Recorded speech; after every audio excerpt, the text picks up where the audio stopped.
My parents secretly replaced my furniture for months. Then I caught them red-handed planning for my sister to move in without telling me. I'm 33 years old and live in a great one-bedroom apartment that I've been renting for about 3 years. I work full-time as a software developer with a very regular 9-to-5 schedule, and I live alone. My parents live around 20 minutes away, and they do have an extra key for emergencies, which I'm strongly considering right now. Over the last month, I've noticed some strange changes in my flat. Small things at the beginning. My coffee table, which was originally a dark wood finish, transformed into this lighter oak item. I stared at it for 10 minutes one evening, convinced that I was losing my mind. I called my friend Kevin to see if he remembered what my coffee table looked like, and he agreed that it was definitely darker before.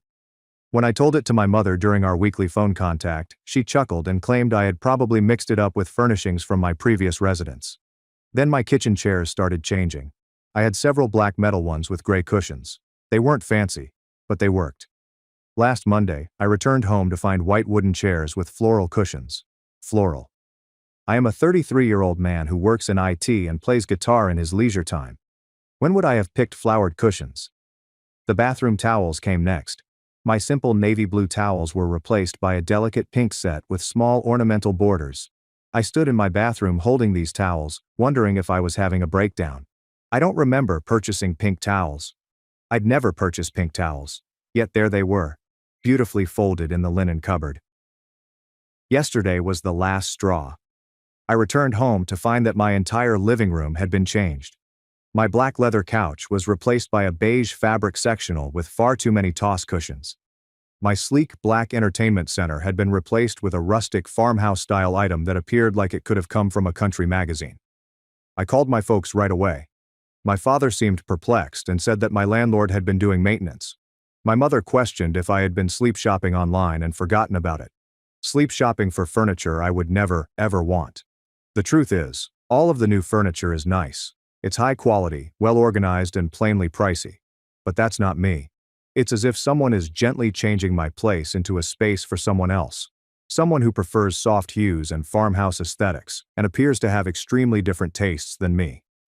I have been obsessively checking my bank statements. No furniture purchases. There are no strange charges. Nothing. I checked my emails, my Amazon account. Everything. There is no record of my purchasing any of these items. My girlfriend Sarah believes I'm pranking her, but I swear on everything I own that I have no idea what's going on. She came over last night and kept asking when I'd redecorated, and I just stood there like an idiot, trying to explain why I hadn't. What's the craziest part? When I go home, everything is always in perfect order. It's not like someone simply threw new furnishings into my apartment. It is thoughtfully placed, even stylized. My books are still on the shelf. My own items are still present, but everything else is gradually changing. I'm beginning to wonder if I should see a doctor. Memory disorders run in my family, and it's possible that I have an early onset condition. But Kevin corroborated the changes he's witnessed, and Sarah has also seen the differences. Has anyone had an experience like this? I feel like I'm living in a strange hybrid of Gaslight and HGTV. I'm thinking about changing my locks, but what if I'm just forgetting that I bought all of this? What if anything is seriously wrong with me? I don't know what to do now. Any advice would be greatly appreciated. Update 1. You folks were right about the cameras. First and foremost, I want to thank everyone who advised me to install security cameras instead of presuming I was having a mental breakdown. Special thanks to the user who suggested the inconspicuous ones that resemble phone chargers. They were perfect. Last Friday I put 3 cameras. One in the living room disguised as a phone charger, one in the bedroom that seems to be a digital clock, and one in the kitchen concealed as a small speaker. I felt ridiculous doing it, half assuming I was going to record a video of myself sleep decorating or something equally embarrassing. On Wednesday afternoon, everything changed. I was at work, debugging some code around 2 p.m., when I received a motion alert on my phone. I launched the app, expecting to see my cat, which does not exist, or perhaps a maintenance worker I had forgotten about. Instead, I watched my parents walk into my apartment as if they owned it. My mother was holding what appeared to be a catalog or magazine, pointing and chatting to my father. I couldn't hear what they were saying, but her body language was very much, "This goes here, that goes there." My father was measuring my current bookcase with a tape measure. They spent 45 minutes in my apartment. 45 minutes. They went through each room with my mother taking photos of various artifacts with her phone and my father writing notes in his notebook. At one point, my mother sat on my new beige couch and spread out what I now recognize were fabric samples on the coffee table. I saved all of the tape and confronted them that evening, arriving at their residence with my laptop and ready for questions. The talk that followed felt unreal. When I showed my mother the video, her first reaction was not one of shame or surprise. It was annoying that I had spied on them. My father inquired about the cost of the cameras, as they appeared to be rather professional. This is when things get crazy, boys. They didn't even bother to hide what they were doing when I caught them. My mother described it as a totally regular family pastime. Apparently, my sister Jessica is returning to town in 2 months following her divorce, and she will be residing with me for a time until she can get back on her feet. I repeat, my sister is moving in with me. This is news to me. According to my parents, they have been progressively replacing my bachelor pad furniture with items more appropriate for a woman in order to create a welcoming environment for Jessica during this tough adjustment. My mother thought my black leather couch was too masculine, and the new sectional would be ideal for sister bonding time. When I explained that I had never agreed to Jessica moving in, my mother looked at me as if I had said something ridiculous. She's your sister, Robert. Family helps family. You have a 1-bedroom apartment, and she needs a place to stay. It's perfect.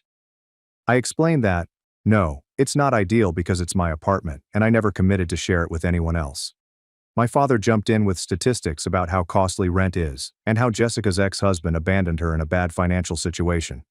My mother also mentioned that Jessica has always appreciated my apartment's potential and has such superb taste that she could really help me fix it up.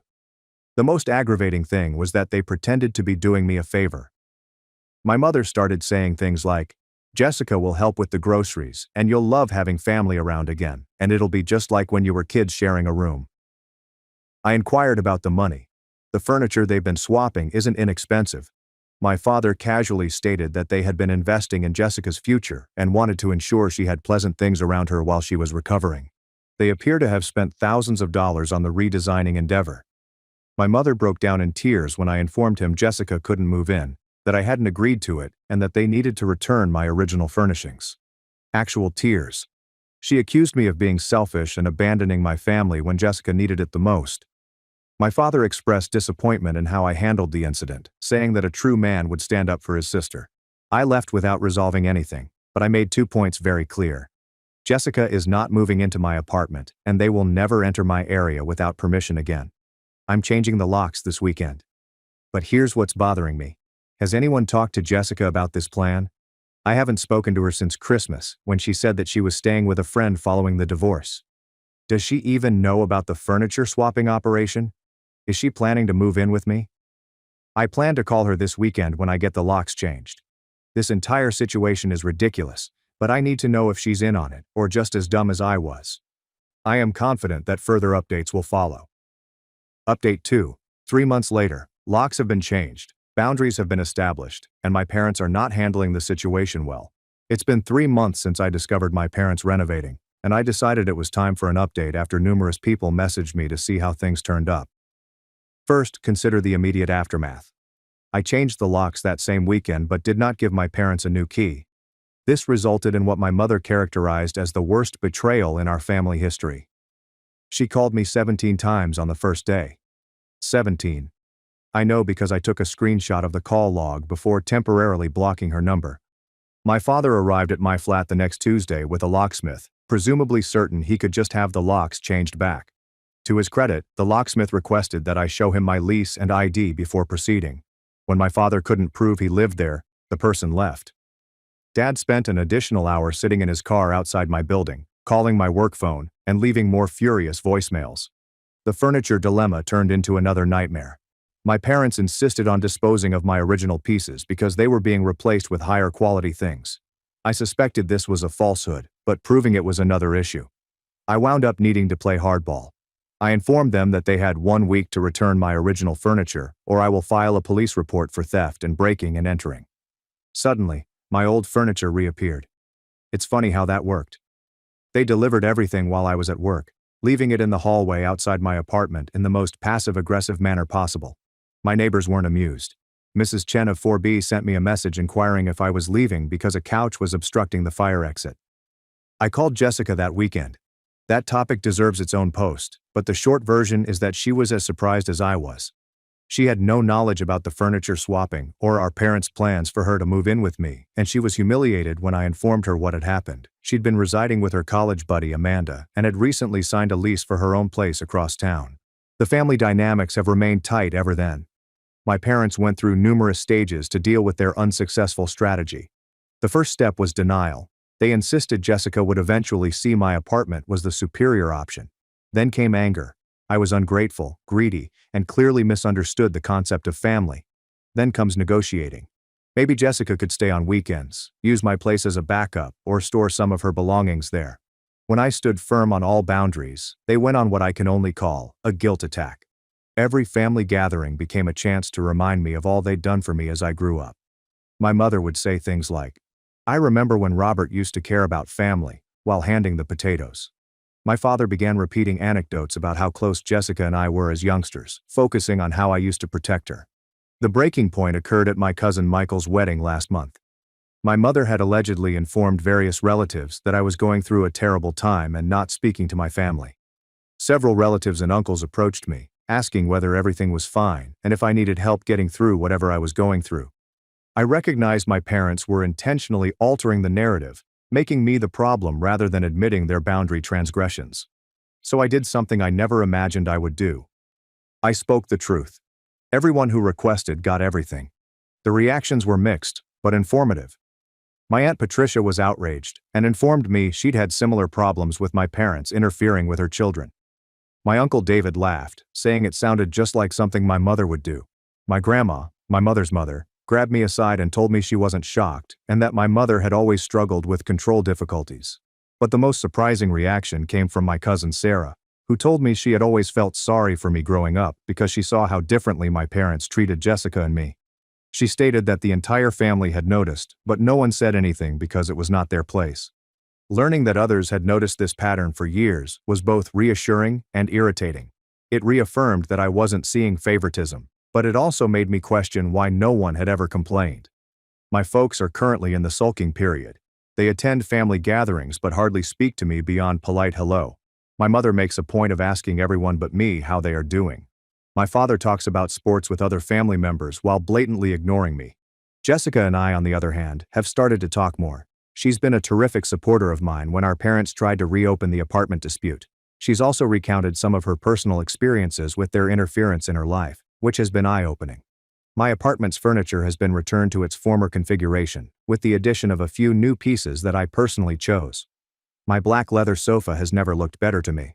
I maintained the security cameras because trust but verify, right?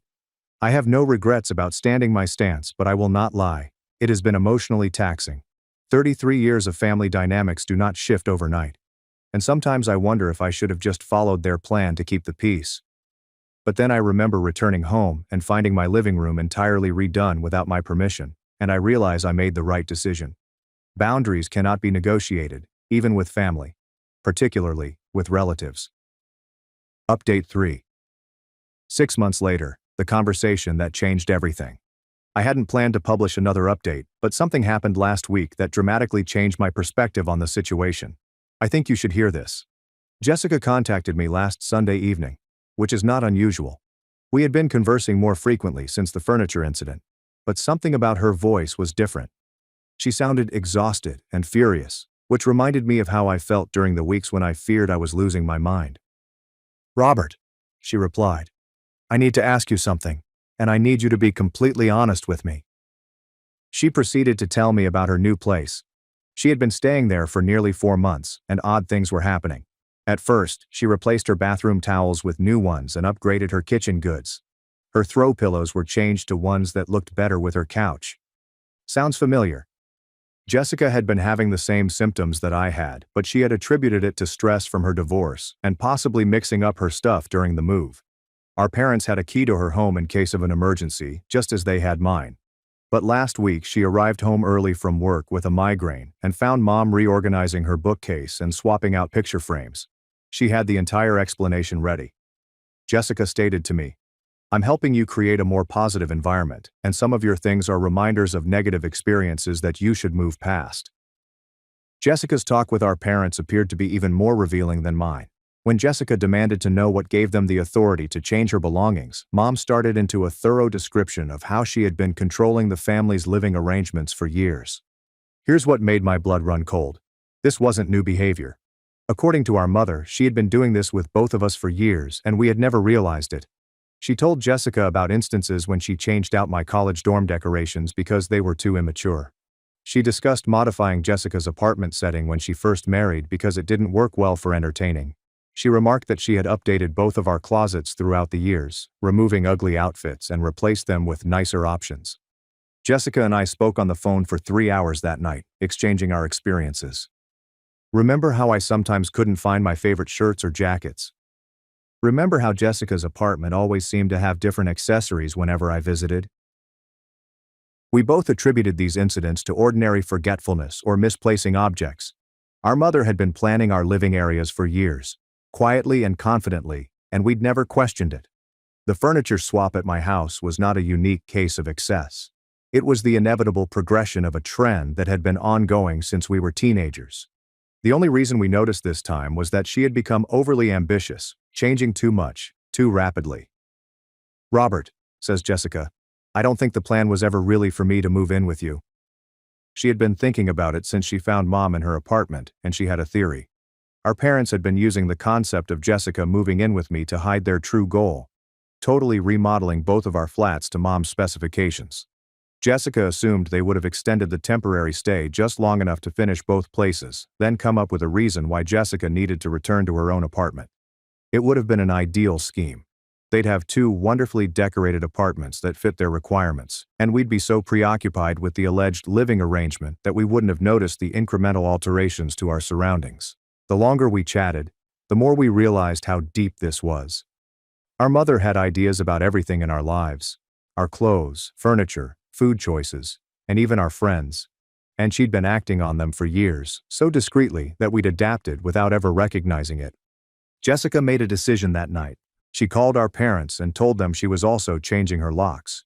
She also asked that they return everything they had removed from her flat and produce a record of all the changes they had made over the years. The reaction was explosive. Dad called me the next morning, enraged that I had poisoned Jessica against them, making her suspicious. Mom wrote a series of text messages that began with hurt and confusion and progressed to allegations that we were ganging up on them and being ungrateful for everything they had done to support us. But here's the thing. We were not backing down this time. For the first time in our lives, Jessica and I stood together against our parents' deception. We've agreed to meet with them this weekend, not to bargain or compromise, but to clearly define our future relationship. There are no more keys to our apartments. No more surprises improve our living conditions. There will be no more life-changing decisions made without our input. I know some people may argue we're being too harsh, that there are parents who love us and are only trying to assist. But here's what I've discovered over the last 6 months. Love without respect isn't love at all. It's regulated by wearing a more attractive mask. Jessica mentioned something during the phone call that has resonated with me ever since. How many of our preferences aren't actually our preferences? How many of our choices have been influenced by their changes over the years? I've been thinking about it a lot. Looking around my flat now that I have my original furnishings back, I feel more like myself than I have in years. But I can't help but worry what else I've unconsciously acclimated to. What's the strangest element about this? Jessica and I have grown closer than we have since we were children. It turns out that siblings can be allies when they are not striving for parental approval or being pitted against one another. We're both approaching this weekend's conversation with defined limits and shared expectations. Our parents can choose to accept our liberty and maintain a good relationship with us, or they can continue to exert control over us and have a very limited relationship with us. For the first time in my life, I am not concerned about their reaction. Jessica and I have each other's backs, and that seems stronger than any guilt trip they could hurl at us. I'll update after the chat, but I'm optimistic. Not because I believe they will change, leopards, spots, and all that, but because Jessica and I have evolved. We recognize the trend now, and we will not ignore it any longer. Sometimes the best family ties are built on your own terms. Final update, the conversation that freed us both. I promised an update following our family gathering, and while I'm not sure anyone expected it to go as it did, I wanted to explain how everything turned out. Jessica and I met at a coffee shop beforehand to go over our talking points once again. We chose to show a united front rather than allow our parents to divide or steer the conversation. We each had a list of non-negotiable boundaries, and we agreed that if they couldn't accept them, we'd both severely limit communication. The meeting was held at their home, in the same living room where I confronted them with the cameras months before. Mom had definitely planned for this conversation. She had strategically placed Kleenex, prominently displayed family photos, and cooked my favorite cookies from childhood. Classic emotional manipulation setup.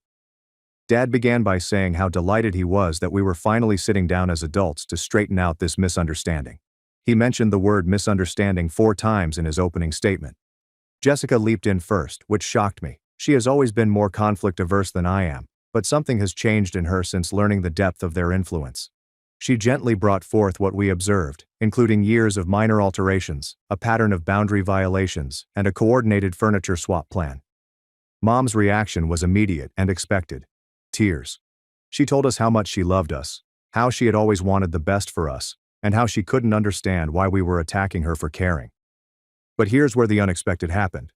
Dad, instead of coming to Mom's defense as he always would, went silent. Very quiet. He sat there, listening to Jessica recount particular instances throughout the years, his expression shifting. When Jessica finished, he turned to Mom and questioned, "Linda, did you really take that painting from her bedroom last year?" Mom's composure cracked somewhat. "It did not match anything else in the room, Richard. It was just sitting there, fighting against everything." "But it was hers," Dad explained softly. "She bought it herself." What ensued was the most candid chat our family has ever had. Dad, it turned out, wasn't entirely aware of Mom's remodeling operations. He was aware that she occasionally assisted us in organizing or picking up items for our respective locations, but he had no idea how systematic it was. As we continued to discuss, Dad's countenance shifted from confusion to concern to horror. When Jessica recalled the clothes that had mysteriously vanished throughout the years, Dad looked at Mom and remarked, "That's why Robert asked about his college sweatshirt last Christmas. You told me he had lost it." The facade started to crumble. Mom tried to explain that everything she'd done was out of love and a desire for us to have beautiful things, but even she appeared to recognize how it sounded when presented chronologically. Then Dad posed the question that altered everything. "Linda, how would you feel if your mother treated you like this?" The hush that ensued was deafening. Mom's relationship with her own mother had been poor for years, in part because Grandma had a history of criticizing Mom's decisions and attempting to fix things in her home when she visited. "That's completely different," Mom said. However, her voice lacked conviction. "How?" Dad inquired. "What is the difference?" Jessica and I simply sat there, watching our father understand that his wife had been steadily assaulting their adult children's autonomy for years. It was like witnessing someone complete a puzzle in real time. The conversation that followed was not easy, but it was authentic. Dad listened to our boundaries and agreed to them right away. Mom took longer to come around, but when Dad started backing us up, her reluctance finally gave way. She did apologize eventually. Not the staged apology she tried previously, but a genuine one in which she said she was wrong and that our feelings were valid. We introduced new rules. No keys to our flats. No one may enter our spaces without specific permission. No taking or modifying our belongings without our permission. There will be no life plans made unless we are involved in the decision-making process. It's been 2 months since the talk and things have changed. Better, mostly. Mom still occasionally offers unwanted advice about our design or lifestyle choices, but Dad has gotten pretty skilled at deflecting her. "Linda, they didn't ask for suggestions," is now his catchphrase. Jessica and I have stayed close throughout this. We text frequently, hang out without our parents, and have developed our own relationship independent of familial dynamics. It's strange having a sister who is on my team for the first time in our adult lives. What's the funniest part about this? My apartment has never felt more like home. I've added some new pieces in the last few months, things I choose and that reflect my tastes. Every time I look at my black leather couch or dark wood coffee table, I am reminded that I am in control of my own home. Jessica has also been remodeling her home, carefully selecting items that Mom would most likely dislike. She purchased an excellent abstract painting with bright colors and unusual designs. Mom hasn't said anything about it, but I noticed her looking at it with a sad face on their last visit. Some of you have questioned whether I believe our parents will change in the long run, and to be honest, I'm not sure. Mom still exhibits controlling behavior, and old habits die hard. The difference now is that Jessica and I are looking for it. We have each other's backs and aren't scared to speak up. Dad has become an unexpected ally in all of this. He started seeing Mom's dominating conduct in other situations and gently redirecting her. It's as if he's finally recognized the pattern he'd been missing for years. Looking back, I believe the furniture swap arrangement was the nicest thing that could have occurred to us. If Mom had followed her slow method, we might not have realized what was going on. However, she became greedy and made a major move too quickly, unwittingly exposing years of boundary infractions. Our connection with our parents isn't perfect, but it's honest. We're all adults who have chosen to be in each other's lives on our own terms, rather than acting under some inherited family dynamic that none of us have really explored. And, honestly, I prefer them this way. Mom now asks for permission before offering decorating recommendations. When Dad wants to help me with something, he first makes sure I want it. It's a minor adjustment, but it makes all the difference. Jessica and I have discussed creating a book called How Our Mother's Interior Design Obsession Accidentally Taught Us About Boundaries. We probably won't do it, but the title makes us chuckle. For anyone coping with similar family boundary concerns, here's what I learned. It is sometimes necessary to put the relationship at risk in order to save it. Standing up to your family is intimidating, especially if you've been taught to avoid conflict. However, the alternative, living your entire life according to someone else's preferences, is frightening. Additionally, having allies makes things easier. If Jessica and I had attempted to address this independently, our parents would have likely been able to split and conquer us. But presenting a united front made it hard for them to pit us against one another. My apartment is now fully mine. I don't need the security cameras anymore. My locks have changed and will stay that way. And every piece of furniture in this house is something I choose. Something that expresses who I am, rather than who others believe I should be. It is a minor win in the great scheme of things, but it feels enormous to me. I'm 33 years old, and for the first time in my life, I feel like I have complete control over my own space, including my black leather couch. Still the best place in the world to watch Netflix on a Sunday afternoon. Thank you to everyone who followed this adventure and provided encouragement along the road. Sometimes you need strangers on the internet to validate that, yes, your circumstance is as unusual as you think it is, and no, you are not exaggerating. Families are complicated, but borders simplify everything. Sister laughed. Maybe dying will make you interesting. So I canceled the credit cards, shut off their power, and let foreclosure do the rest. While I was fighting for my life in the intensive care unit, my family went on vacation in Hawaii and posted beach photos.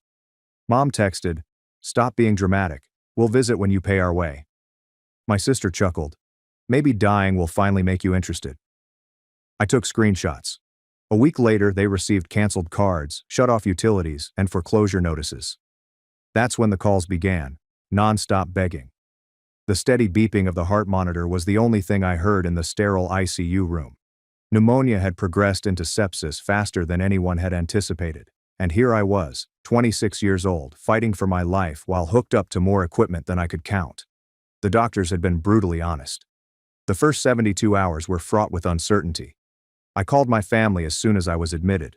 Mom, Dad, and my sister, Isabella, lived only 2 hours away. I assumed they would drop everything and rush over. Instead, I received a text from Mom. "Sorry, honey, we're at an airport. The Hawaii trip is already paid for. We'll see you when we're back. Hawaii excursion." This was the first I'd heard about it. As the days passed in that ICU bed, my phone served as a window into their vacation paradise. Isabella's Instagram story featured stunning beaches, Mai Tais, and sunset meals. Mom uploaded Facebook images of herself in a new swimsuit with the message, "Living my best life at 52. Dad posted golf course selfies with the hashtags, vacation vibes, and paradise found. There was no mention of their daughter's life-threatening situation at home. On day 3, when my fever finally dropped and I could think straight again, I texted a group. "Hey guys, I'm stable now, but still pretty sick. The doctors think I'll be here for at least another week. Could someone please come over? I'm quite terrified and alone." Mom responded an hour later. "Stop being so dramatic, Clara. You're okay if you're texting. We'll come when you pay for our tickets home and reimburse us for the vacation time we'd have to sacrifice." I stared at that letter for 10 minutes, rereading it to ensure I wasn't hallucinating due to the drugs. Isabella's response was much worse. "LOL. Mom is right. You've always been an attention seeker. Perhaps dying will make you fascinating for once." Smiley face emoji. I took a screenshot of both texts instantly. That's when something inside me changed. Not broken, shifted like a puzzle piece suddenly clicked into place, revealing a picture I'd previously been unable to view. My family had always treated me like a personal ATM. I was the responsible one, the one who went to college on scholarships, did 2 jobs, got into technology early, and now, at 26, was earning a 6-figure income as a senior software engineer. Meanwhile, Isabella dropped out of community college to become a social media influencer with 847 followers. My parents had retired early at 52 and 54, respectively, relying on their funds and, increasingly, my generosity. I had been paying their mortgage for the past 2 years. When Dad's 401k suffered a setback, I paid Isabella's car payments and insurance. I gave Mom $15,000 for an emergency breast augmentation. I paid for family trips, holiday gifts, and even their grocery bills when they claimed to be financially strapped. And here they were, on a Hawaiian vacation that I had paid for without realizing it, urging me to quit being theatrical while I nearly died alone. The next 3 days in the hospital allowed me plenty of time to ponder and plan. I could access anything from my laptop, including banking, investment accounts, and all the financial strands I'd weaved to sustain my ungrateful family. First, I logged into my bank account and canceled any automatic transfers to my parents' accounts. The mortgage payment due for the 15th was canceled. Dad's automobile payment was terminated. The credit card I had given them for emergencies, which they used for everything from gas to groceries, was canceled and reported stolen. Then I called my investment advisor, Luna, who had been looking after my portfolio for 5 years. "Clara, how are you feeling? I heard you were in the hospital." "Much better. Thanks for asking." "Luna, I need to make some changes to my accounts. I want to remove my parents and sister as beneficiaries and emergency contacts on all my accounts." "Of course, honey. Are you sure you want to do this while you're still recovering? I've never been more sure of anything." Next, I contacted my lawyer, Tom, who had assisted me in preparing my will and power of attorney forms. "Tom, I need to revoke the power of attorney I gave my parents and change my will entirely." "That's a significant change, Clara. Can I ask why?" I told him everything. He remained silent for an extended period of time toward the conclusion. "I'll draft the new documents immediately. And Clara, I'm sorry your family failed you when you needed them most." But I wasn't finished. My family had no idea that I had not only been generous with my money, but also stupid with it. I'd co-signed loans, put my name on credit cards, and even helped them acquire a house by acting as a co-borrower when their credit wasn't good enough, giving me the authority to cancel everything. I spent the following 2 days painstakingly removing the financial safety net I had created for them. The utilities I put in my name to boost their credit were discontinued. The family phone plan they were all on, under my account, was canceled. The car insurance coverage I paid for, which covered all of their vehicles, was terminated effective immediately. The mansion was the standout feature. Because I was on the mortgage, I had the right to demand quick repayment of the debt. I contacted the bank and said that I wanted to remove myself from the mortgage, and that if my parents were unable to qualify for a new loan or pay off the remainder, they would have to sell. The bank was incredibly accommodating, especially when I mentioned that I was recovering from a life-threatening illness and needed to protect my financial future. Meanwhile, the posts from Hawaii kept coming. Isabella shared a video of herself enjoying a couple's massage with a man she supposedly met at the resort. Mom posted images of extravagant dinners and shopping sprees. Dad sent golf images with captions about retired life, as I slowly recovered alone in a hospital bed. On day 7, I was finally released. I had lost 15 pounds and felt as weak as a kitten, yet I was still alive. I drove back to my peaceful apartment, ordered soup from my favorite restaurant, and waited. The first call arrived at 6:47 p.m. "Clara." Mom's voice was panicked. "There's something wrong with our credit card. It was declined at dinner." "That's strange," I replied quietly. "Maybe call the bank." "We tried. They said the account was closed. Did you close our credit card?" "I reported it stolen when I was in the ICU, and you were posting vacation photos. Seemed like someone else was using it." The line became quiet. Then, "Clara Elise Carter, you reopen that card right now. We're stuck in Hawaii, without money. I thought you paid for this vacation yourselves. That's what you told me." Click. I hung up. Isabella called 10 minutes later, screaming, "You psycho! You left us stranded. The hotel wants us to pay for another night, and we can't." Maybe ask your new boyfriend to help, I said. The one from the couple's massage video. You've been stalking our social media. You're sick. I've been watching my family live it up while I nearly died. There's a difference. She hung up on me too. Dad called next, attempting to be the rational one. Clara, sweetie, there's been a misunderstanding. We can explain everything when we get home. Can you please reinstate our card so we can book flights back? No misunderstanding, Dad. You chose a vacation over your daughter. Live with that choice. The calls continued throughout the night, each one more urgent than the previous. I turned off the phone and slept better than I have in years. They made it home somehow. I subsequently found out Isabella had to borrow money from her Instagram boyfriend, and my parents maxed out an old credit card they had stored away. The real fun began when they arrived home. Mom called at 7 a.m. the day after they returned. Clara, the power's been shut off, and the gas. What did you do? I canceled the utilities that were in my name. You're adults. You can set up your own accounts. With what money? You canceled. Everything. Figure it out. The foreclosure notice came 3 days later. The bank had operated efficiently. That was when the begging really began. Isabella arrived at my flat first, crying and apologizing.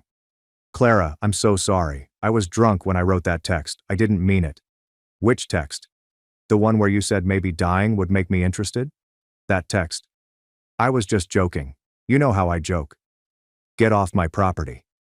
Mom followed with a full-fledged act, complete with tears, guilt trips, and assertions that she'd been out of her mind with concern and had only said those things to avoid having to face how afraid she was. Then why did you post 47 photos and videos of your vacation while I was in the ICU? I requested an explanation.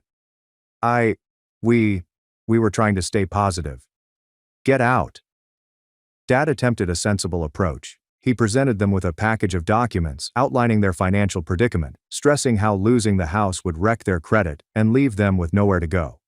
You should have thought of that before you told me to pay for your flights while I was fighting for my life, I told you. But we're a family.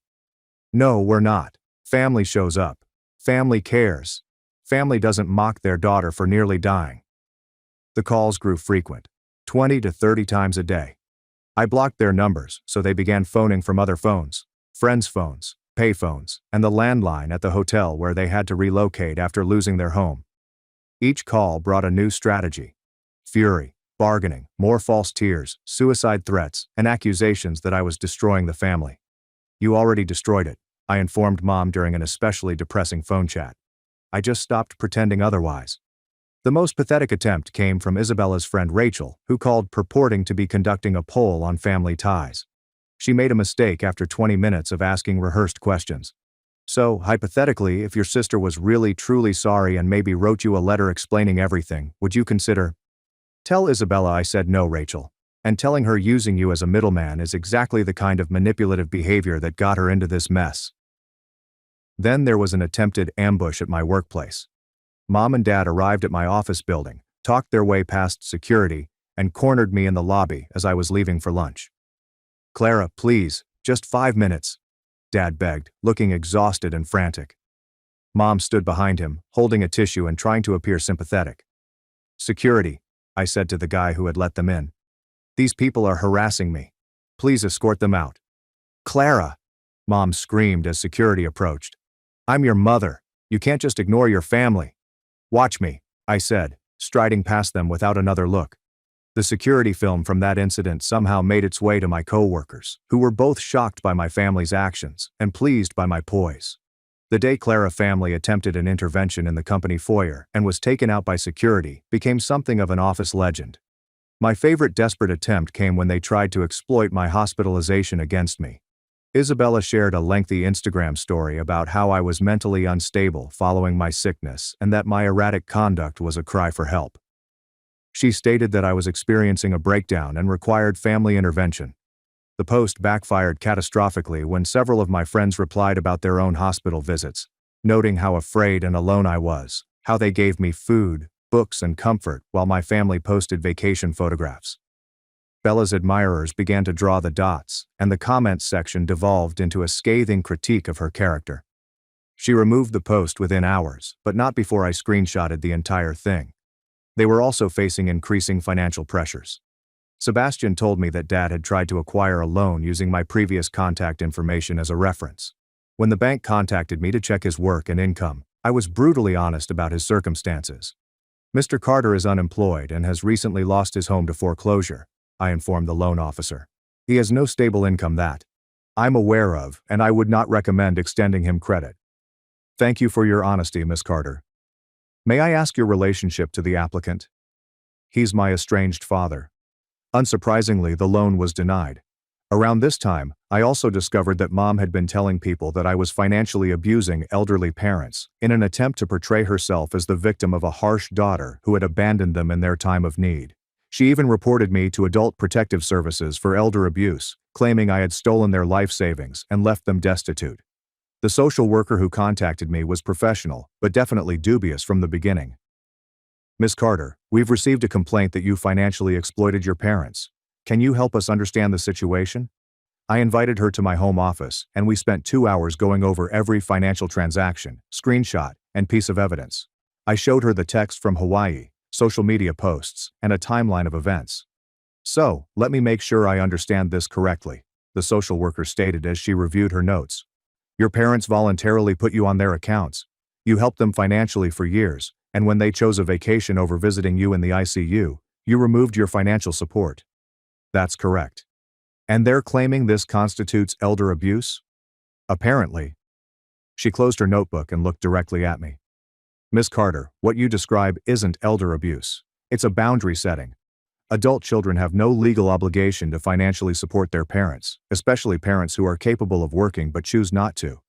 The complaint will be closed as unfounded. As she was leaving, she lingered at my door. For what it's worth, I'm sorry your family put you through this. What they did while you were hospitalized was unconscionable.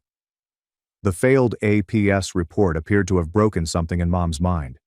Her conversations got increasingly erratic, filled with conspiracy ideas about how I was poisoning people against them and conducting an extensive operation to destroy their lives. You think you're so smart, she cried during a late-night phone call that jolted me out of a deep slumber. But karma is coming for you, Clara. You can't treat a family like this and expect to get away with it forever. Karma already came, Mom. It came in the form of a daughter who finally realized her worth. The breaking point came when they attempted to contact Tom's family directly, claiming that I was unstable and that our relationship was harmful.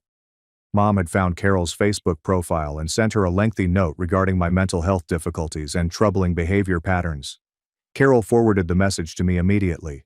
It was 3 pages of pure deception, with allegations that I had always been difficult, that my sickness had made me paranoid and vengeful, and that I was isolating myself from family who only wanted to assist. Honey, Carol contacted me that night. I hope you know that none of us believe a word of this nonsense, but I think you should be aware that this woman is actively trying to sabotage your relationships. That's when I decided to pursue legal action. I contacted Tom about obtaining a restraining order against the 3 of them. Harassment, stalking, attempted interference with employment, defamation. You've got grounds for multiple legal actions, Tom told me. But are you sure you want to go that route? It'll make the situation very public. I'm sure.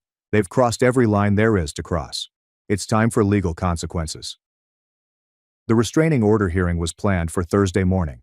All 3 of them arrived dressed in their finest attire, still assuming they could charm their way out of danger. The judge first heard their version, which was a well-manufactured story about a daughter who had a mental breakdown following a minor illness and was now punishing them for being unable to afford to visit her in the hospital. I then submitted my proof, which included screenshots of the Hawaii vacation posts, copies of the harsh texts, documentation of the harassment, the workplace ambush, the bogus APS report, and attempts to damage my relationships. Your Honor, I said while reciting my prepared statement. These people didn't just abandon me when I nearly died. They mocked me for it. And when I stopped financially supporting them as a result, they spent months harassing me, lying about me, and trying to destroy my career and relationships. I'm asking for protection from people who see me as nothing more than a source of money and are willing to torment me when that money stops flowing. The court issued a temporary restraining order on the spot and set a hearing for a permanent injunction. As we exited the courthouse, Mom made one final desperate plea. Clara, please. We can work this out as a family. You don't need lawyers and judges. You made lawyers and judges necessary when you chose harassment over accountability, I told you. The permanent restraining order was issued 3 weeks later. They were not allowed to contact me directly or indirectly, come within 500 feet of my house or business, or post about me on social media. Violation of the order would result in immediate arrest. The silence that followed was beautiful, but this is where the story really shines. About 3 months after the Hawaii event, I received a call from my supervisor, Mark. "Clara, I know you're still recovering and working remotely, but we've got a situation. The client you handled last year, Technova Industries, they want to hire you away from us." Technova was offering me a VP position with a salary nearly double what I was earning, stock options, full benefits, and the opportunity to start their whole cybersecurity business from scratch. "They specifically asked for you," Mark continued. "Apparently the security system you designed for them saved them from a major breach last month. They credit you with saving the company millions." I accepted the job. The transition time was particularly noteworthy because it coincided with my family's growing desperation. As I was discussing my new salary and stock options, they were being evicted from their motel room due to non-payment. Bella contacted me from a payphone, crying profusely. "Clara, please, we're literally homeless. We're sleeping in Dad's car. Mom's blood pressure medication ran out and we can't afford to refill it." "Have you considered getting a job?" I inquired gently, examining my new work contract. "I have a job. I work at Target now." 20 hours a week at Target doesn't constitute a career, Bella. "What about Mom and Dad?" "Dad's applying for places, but no one wants to hire someone his age. And Mom's too stressed to work." "Too stressed to work, but not too stressed to post Facebook rants about what a terrible daughter I am?" The line became quiet. They hadn't understood I could still view Mom's public posts.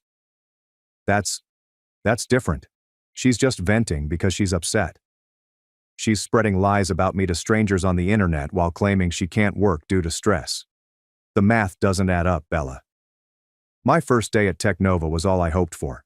I had a corner office, a team of 12 excellent engineers, and a budget that left my mind spinning. During my welcome lunch with the executive team, the CEO personally praised me for the work I had completed as a contractor. "Clara, I want you to know that your security protocols didn't just save us money, they saved jobs. When hackers tried to breach our system last month, your safeguards held. Without them, we would have lost client data, faced lawsuits, maybe even gone under. You literally saved this company." That afternoon, a reporter from Tech Weekly messaged me on LinkedIn, asking for an interview about cybersecurity trends. My achievement was becoming obvious in ways that would not have been conceivable if I had continued to cater to my family's every desire. Meanwhile, Mom had created a GoFundMe page titled, "Help a Family Destroyed by Their Daughter's Mental Illness." The description portrayed me as an unstable individual who had a breakdown after being hospitalized and then abandoned my loving family. What she didn't expect was that I had professional connections in the tech industry, and some of them knew my name from her campaign. They began posting screenshots in professional Slack channels, not to mock me, but to express outrage at what she was attempting to accomplish. Within 48 hours, my GoFundMe page was inundated with comments from co-workers, past clients, and industry contacts. They revealed their own experiences working with me, defended my character, and denounced the effort as manipulative deception. "Clara Carter is one of the most professional and competent engineers I've ever worked with. This campaign is disgusting." Senior developers at Microsoft. "I worked with Clara on 3 major projects. She is brilliant, kind, and absolutely not the person described here. This is clearly a scam." Chief Technology Officer of a startup company. "Clara saved our company from a devastating cyber attack. Her family should be proud, not exploiting her online. Shameful." CEO of Data Secure. The comments area became a public testament to my integrity and professional accomplishments. Mom erased the GoFundMe page after a week, but not before numerous people screenshotted it and posted it in tech forums as an example of family manipulation. By month 6 at Technova, I was succeeding beyond my wildest expectations. I had created security measures for 3 big companies, spoken at 2 industry conferences, and been featured in a Forbes piece on forward-thinking women in cybersecurity. The Forbes article featured a photograph of me in my office, appearing confident and competent. The caption noted my recent promotion to vice president and my groundbreaking work in corporate security. Dad called from yet another mysterious number after the piece was published. "Clara, I saw the article. I'm proud of you. Are you calling to congratulate me or to ask for money?" A long pause. We really are struggling, honey. Just a small loan to help us get back on our feet. There it is. I hung up. The irony was not lost on me. As my career rose to new heights, their situation deteriorated. It was like seeing two trains on different tracks, one speeding toward achievement, and the other careening into calamity. My social life was also booming. I had more energy for friendships, hobbies, and dating now that I wasn't constantly stressed out about my family crisis. I joined a hiking group and made friends with other professionals with similar interests. I started taking cooking classes and learned that I enjoy entertaining. When Tom and I became serious, I was open about my family status from the start. I anticipated it to scare him away. Most people cannot contemplate fully breaking off their biological family. Instead, he listened to the entire story and stated, "Clara, what you did took incredible strength. Most people stay trapped in toxic family dynamics their whole lives because they can't imagine another way. You choose yourself, and that's not selfish. It's healthy." His family's attitude was equally supportive. When I anxiously explained why my parents wouldn't be attending family dinners, Carol quickly remarked, "Their loss is our gain. We get you all to ourselves." The difference was startling. Tom's family involved me in everything: holiday planning, family photos, and even fights over where to go on vacation. They treated me as if I had always been a member of the family, but my original family treated me like an ATM with a pulse. Around this time, I began receiving stories from various sources regarding my family's ongoing troubles. Sebastian would periodically phone with updates, not because I asked, but because he believed I should be aware of how my decisions were being carried out. Bella got fired from Target for excessive tardiness and attitude problems, he told me during one contact. She's trying to restart her influencer career, but with only 200 followers left. Most people unfollowed her after that post about you being mentally ill. And my parents? Your dad finally got a job at Home Depot part-time. Your mom is working at a call center, also part-time. They're sharing a studio apartment and arguing constantly about money. I felt nothing when I heard this. There is no satisfaction or regret, only utter emotional detachment. They were strangers now, individuals I used to know who had made their own decisions and were dealing with the repercussions. The most telling update arrived a year later. Sebastian called and informed me that Mom had been arrested for shoplifting at a supermarket store. She tried to steal makeup and some fancy cheese, he admitted, evidently embarrassed to share this knowledge. When they caught her, she had a complete meltdown in the store, screaming about how her daughter had ruined her life and driven her to this. Did she mention that her daughter was in the ICU while she was vacationing in Hawaii? Actually, yes. She was yelling about how you were being dramatic about being sick, and that's why they went on vacation. The store manager's daughter had been in the intensive care unit with COVID last year, and he wasn't sympathetic to her story. The charges were subsequently dismissed, but the story became local news due to her outburst. "Local woman blames daughter for shoplifting arrest," was the headline that several people sent me. I didn't read the article, but the headline provided all of the information I needed. Despite facing criminal charges, Mom continued to play the victim, refusing to accept responsibility for her actions. Within 6 months, I had made more money than I could have imagined. I purchased a magnificent property in the hills with a view of the city, got a dog, a golden retriever named Mochi, and began living my life for myself, rather than for ungrateful family members who saw me as nothing more than a salary. What is the best part? I was very happy. The stress of continuously worrying about my family's finances, being solicited for money, and being taken for granted was gone. I felt lighter, freer, and more like myself than I had in years. I also met somebody. Tom, the lawyer who helped me revise my will, had asked me out after I was fully recovered. We had been taking things slowly, but he was nice, thoughtful, and respected my boundaries. He was equally outraged by how my family had treated me and agreed with my choice to cut them off totally. "You don't owe toxic people your life force just because you share DNA," he informed me one evening, as we sat on my new veranda, watching the sunset with Mochi by our feet. A year after the Hawaii event, I ran into my father at a grocery store. He appeared older and worn down. He was utilizing coupons to shop the sale section. "Clara," he said gently. "You look good. Healthy." "I am healthy. And happy. I'm glad." He paused. "I want you to know. I know we messed up. I know we failed you when you needed us most. I don't expect forgiveness, but I wanted you to know that I understand now what we lost." It was the first time I had received a sincere apology from any of them. Thank you for saying that, I said. But understanding what you lost doesn't undo the damage you caused. He nodded sadly. I know, I hope someday you might give us a chance to show we've learned from this. Maybe someday, I answered, doubting it. But right now, I'm focused on the family I'm building, with people who actually care about me. As I walked away, I felt something unexpected. Pity. I do not regret my actions. No remorse for cutting them off. But genuine sympathy for those who placed money and appearances over love and loyalty, and are now feeling the consequences. 2 years later, Tom and I married in a tiny ceremony in front of friends who'd become my chosen family, co-workers, neighbors who'd given me soup when I was sick, and college pals who'd driven hours to see me in the hospital when my biological family couldn't. Bella attempted to crash the wedding. The restraining order had expired by then, and she had reportedly been monitoring me on social media using fictitious accounts to learn about the event. Security escorted her out before she could cause a scene, but not before she screamed loudly enough to be heard. She's not even really sick, she's just a dramatic attention seeker. The irony was not lost on anybody. Here was a lady who had based her entire identity on social media attention, labeling someone else theatrical. Carol, my new mother-in-law, wrapped her arm around me thereafter. Honey, I don't know what your sister's problem is, but I want you to know that Tom's family is your family now. We'll never let anyone treat you the way she just did. That was when I finally burst into tears. Not from sadness or rage, but from relief. I had spent so many years trying to earn affection from those who were incapable of giving it, and suddenly I was surrounded by those who freely gave it.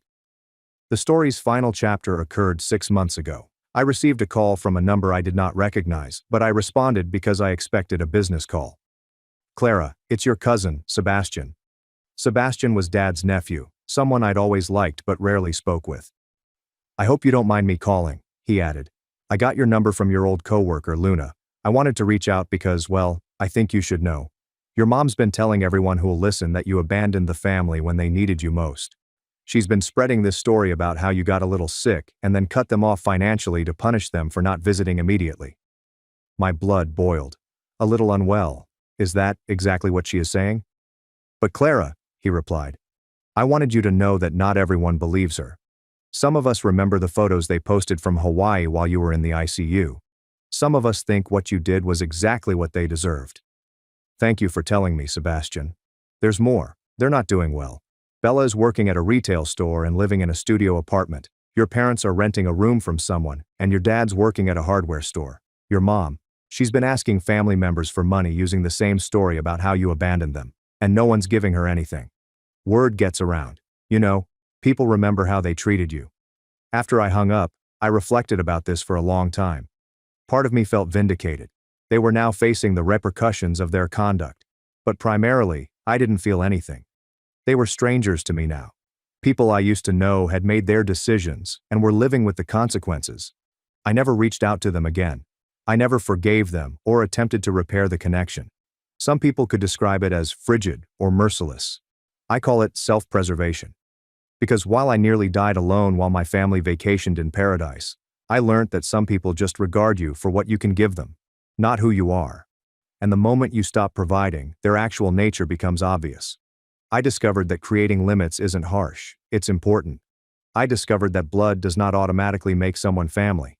And removing toxic individuals from your life, including relatives, can be the healthiest thing you ever do for yourself. Most significantly, I realized I deserved better. I deserved to be surrounded by individuals who would drop everything to be by my side in a crisis, rather than people who would mock me for almost dying. Today, I am 29 years old. I am married to a man who loves me absolutely. I have a job I love, a home I enjoy, and a puppy who greets me as if I'm the most important person in the world every time I walk through the door. I have friends who check on me when I'm unwell, who celebrate my accomplishments without jealousy, and who encourage my aspirations without demanding anything in return. My mother-in-law calls me her daughter, and she means it. I've selected a family who will go to any length to aid me if I ever need it again. And occasionally, as I sit on my veranda at twilight with Tom and Mochi, watching the city lights glitter below us, I remember that fearful, lonely girl in the ICU bed, battling for her life while her family posed for vacation photos. I think about how she screenshotted those horrible texts and made a decision that changed everything. I smile. Because she picked herself. Finally, after years of putting others first, she picked herself. And it made all the difference.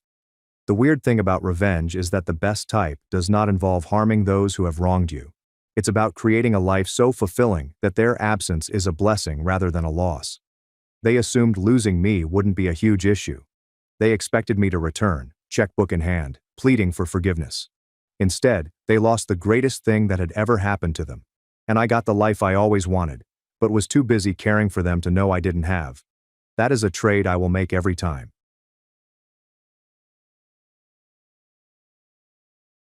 My mom kicked me out for her new family, then demanded college money for my siblings when she found out I'm successful. To put things in perspective, my mother gave birth to me at the age of 20, and my biological father was never involved. He never wanted children, she told me, and because they had only been dating for a few months when she became pregnant, she offered him the option to leave, which he did. She stated that because of the bitterness of their breakup, she had chosen not to demand child support from him and he had also refused to pay. Never talking again was convenient for both of them. She was fortunate to have my grandparents' unwavering support and encouragement, which enabled her to finish her schooling and secure employment. She dated a couple men while I was younger, and she began dating Harry, a co-worker, when I was about 8 years old. Before getting married, they dated for over 3 years. Although we weren't very close, Harry and I got along well enough to put up with each other being in the house. When my mom became pregnant 4 years after they were married, everyone was overjoyed, including me. In retrospect, I probably should have known what was going to happen, but I was too preoccupied with the idea that my mother would always support me. I hoped mom wouldn't leave me now because she had endured a lot of challenges raising me by herself. She obviously distanced herself from me after she married Harry, and we began to drift apart, but I thought it was only a phase and that things would improve. During her pregnancy, I did my best to be encouraging, but she appeared to get angrier every time I was there. To avoid disturbing her, I made the decision to become scarce, but it seems that I wasn't inconspicuous enough. She and Harry sat me down for a serious conversation 6 months after she gave birth to twins. They informed me that they couldn't keep me in the house since they had 2 children to look after. They couldn't legally throw me out without getting in trouble because I was still a juvenile, having just turned 16. By highlighting the financial burden of providing for a big family, on their meager income, they attempted to persuade me otherwise. Since we had been living comfortably up until that point, I honestly didn't think it was hard to maintain 2 adults, 1 teenager and 2 kids on the salary of 2 web engineers. They clearly only wanted me gone. I genuinely didn't want to leave, so even at that point I attempted to offer ways to stop it. If money was a problem, I offered to acquire a job, but my mother said she wanted to save money and resources for the children who deserved it more. She stated that they deserved to stay with them more than I did, not that they needed this more. That was all it took for me to decide that I had to leave because it was obvious that no one wanted me. They knew I had enough dignity to know I was unwanted, so they had only nudged me in the right way after I left, without even telling me where I should go. Their strategy was successful. Since they hadn't really evicted me, it wasn't technically an eviction, but I would still consider it to be the same. I felt like I had no other choice after they had forced me into a difficult situation. I went straight to my grandparents' house when I left that day.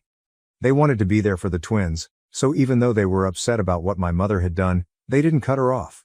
At 16, I obtained part-time work because I could no longer financially rely on my grandparents due to their advanced age. When my mom and Harry went to visit my grandparents with the kids, I would see them every now and then, but they seldom ever inquired about me. They tended to be very formal, as if they didn't miss me at all, even when they did see me. They actually appeared to be happy without my presence.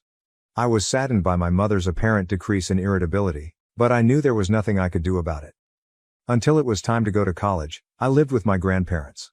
My mom wasn't involved with me even then, so I had to rely on friends to assist me get settled in my dorm because my grandparents weren't old enough or healthy enough.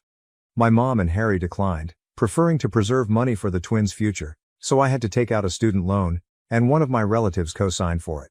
Fortunately, one of my uncles agreed to assist if I assured him that he would never be responsible for any of the costs. I worked while I was in college to make sure I wouldn't fall behind on my payments and to give myself a financial advantage. My mother and I hardly spoke once I started college, and only my grandparents were present when I graduated. Not even my mother bothered to congratulate me. In order to avoid being a burden to my elderly grandparents, I began working and lived independently after college. Although I didn't make much money during the first few years, I was still able to pay for groceries, utilities, rent, and even started to pay off my debt while setting money up for the future. In fact, I would describe that as living on a limited income. Fortunately, things finally got better. It took a while, but I eventually rose through the ranks of my organization. Considering that I received very little assistance, I'm proud of how far I've gone and am now in a rather comfortable posture.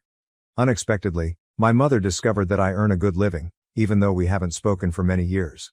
At nearly 33, I currently hold a senior management role at the same organization where I began my career. About 4 months ago, I got a big promotion, but I wanted to keep it a secret, so only a select few individuals knew about it. To thank my uncle for co-signing my loan back when I was having trouble paying for college, I did inform him. According to what I understand, he just met my mom and Harry at a family get-together and urged her to get in touch with me to congratulate me on my success. Even though I'm sure he meant well, it didn't work out because she didn't even get in touch with me to offer me congratulations. In the end, my mother learned about it and recently visited my home with Harry, insisting on talking to me. I should note that I haven't spoken to her since I started college. I blocked her everywhere and left her out of my life after graduating since I didn't think there was any use in hoping she would change her mind. She didn't appear to be negatively impacted, and to be honest, I doubt she even noticed. Only my grandparents, who were aware that I disliked discussing my mother, were in contact with me and they steered clear of the subject.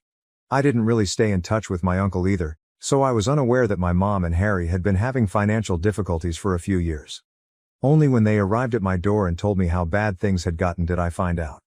It was wishful thinking, but the only reason I even allowed them inside was because I hoped they would be coming to make amends.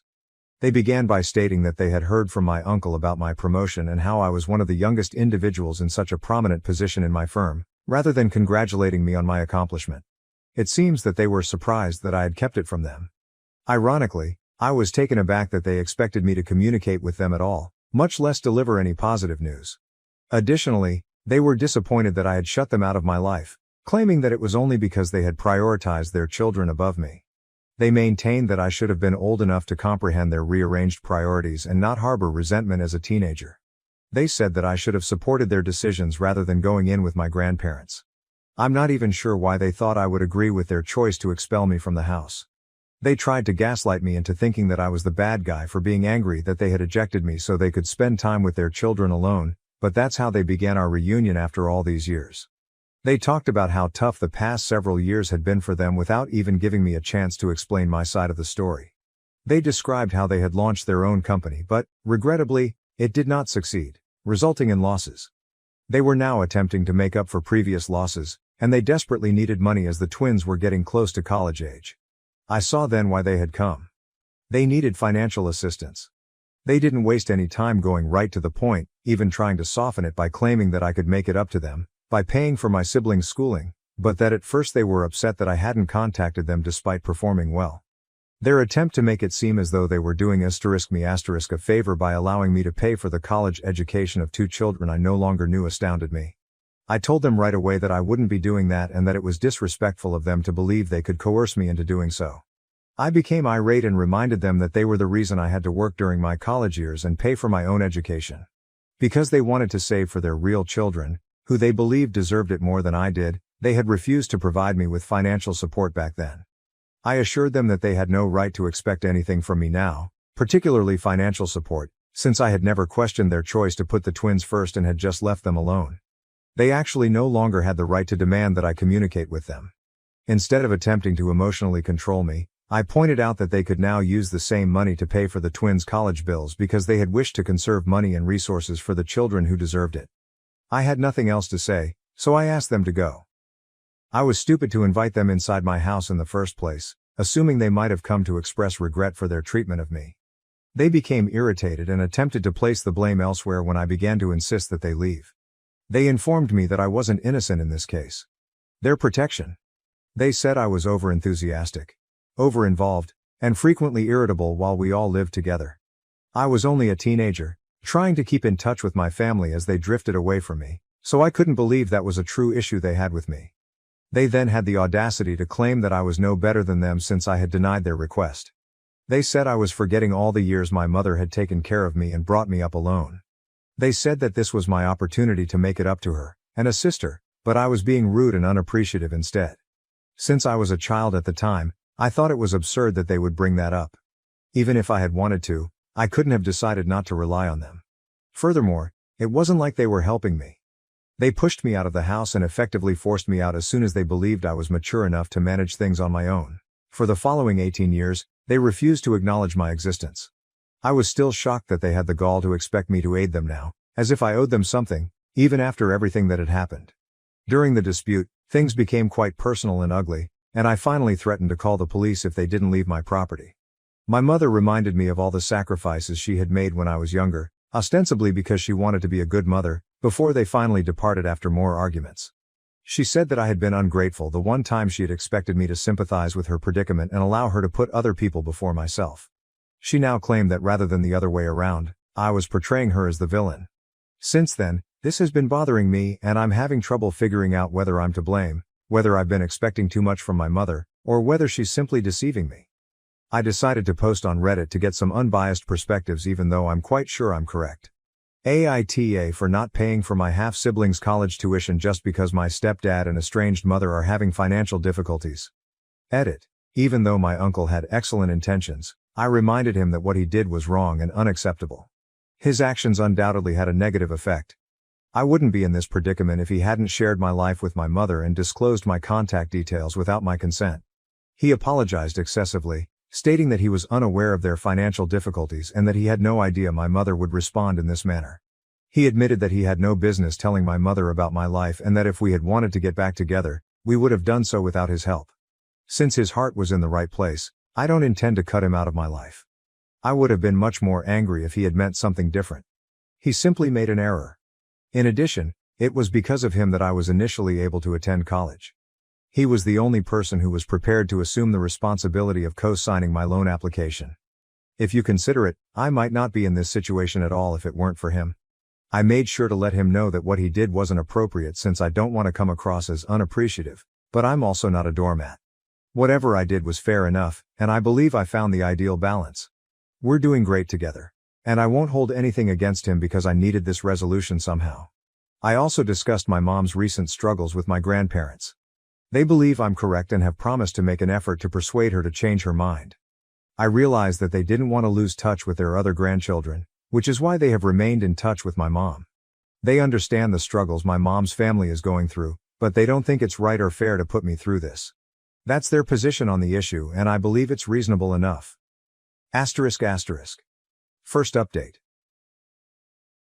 My mother has taken it upon herself to remind me of all she did for me growing up ever since we last spoke, which was nearly 9 days ago. She probably sends me an email every other day to make me feel like I owe her something. It's not like she gave me a favor by raising me alone, and she was legally required to take care of me, so I don't really understand the point. She only reared me when it was convenient for her. She and her spouse decided to expel me as soon as I started to cause them trouble, citing the need to save money for the twins and their future. Now that we're in the future and the twins are adults, I believe they should rely on themselves rather than wasting time trying to manipulate and guilt-trip me. Although I had been ignoring her emails, I made the decision to reply a few days ago. I explained to her all I had written in my essay. She didn't take it well, as expected, and labeled me ungrateful once more. I just informed her that calling me names would not alter the truth and that I no longer wanted to have any contact with her because she had been a bad mother. I blocked her email account after that, but she made a new one to continue to annoy me. Since she never done the same for me, I blocked that one as well, and I'll keep doing so until she understands that I'm not here to mope about her. To be honest, I'm glad we're finally having this discussion because I think it will end quickly and I'll have the necessary closure. Only because I was still clinging to the hope that perhaps they had changed, that perhaps they were here to congratulate me and make amends, did I welcome them into my house and talk to them that day. However, speaking with them made me realize that they are just not the type of individuals who are able to experience regret, guilt or shame. I've fully given up on ever making amends with them after it once again made me realize how self-centered and cunning they are. Second update. I believe that my mother's appearance at my place of employment earlier today was the most bizarre thing she has ever done. Fortunately, I wasn't working today, so she departed really fast and didn't succeed in her endeavor. I was feeling a little under the weather, so I decided to take the day off, and I'm so happy I did. She would have definitely thrown a fit or done anything to make me look foolish if I'd been present. When the receptionist called to inform me that my mom had arrived, wanting to see me and refusing to go despite being informed that I wasn't there, I learned the truth. When they put her on the phone with me, I firmly told her that I was at home, even though I was already rather anxious about what she might do. She was informed that if she attempted anything at my place of employment, I would sue her until she would be too ashamed to send her children to college. I did my best to sound threatening, so I believe it truly frightened her. She agreed to depart right away, provided I met her in person, so it must have worked. I reminded her that she couldn't afford a lawsuit at the moment and informed her that she wasn't in a position to be making demands. I also mentioned that my employer would not think twice about suing her if the situation worsened, which would be a very different scenario because they wouldn't be as forgiving as I had been. She'd be better off just going out in silence. I didn't get any more calls or notifications regarding the event, so I guess she left after giving the phone back to the receptionist. I can't afford for this to happen again because that was undoubtedly a near call. I've made the decision to speak with a lawyer to find out what precautions I may take. She hasn't threatened me directly, so I'm not sure if this is enough to get a restraining order, but I still want to speak with the attorney to discuss my alternatives. I just have to hope that this experience was unpleasant enough for her to think about leaving me alone till then. Update 3. Since I'm very certain we now have grounds for a restraining order, I suppose I don't need to consider filing one. When my mother arrived at my place of employment last week, I was able to persuade her to leave. However, in light of this week's events, I believe that a restraining order against her needs to be issued for everyone. She was waiting outside my door when I got home from work a few days ago. I informed her right away that I didn't want to argue and that I would call the police if she didn't leave. She practically raced at me and threw me to the ground, sending my phone flying out of my hands as I was ready to dial. She cursed at me and blamed me for everything that had gone wrong in her life, while she attempted to beat me up. It took me a while to react since I was so taken aback by her insane conduct. However, because I consistently work out and am much younger than her, it was simple for me to overwhelm her when I did. Fortunately, all the shouting had alerted my neighbors to the problem and caused them to call the police. They even came to my aid and restrained my mother as we awaited the arrival of the cops. I made the decision to file charges when the police eventually arrived. She is currently in a lot of trouble. In addition, I've discussed this with my attorney and requested a restraining order against her.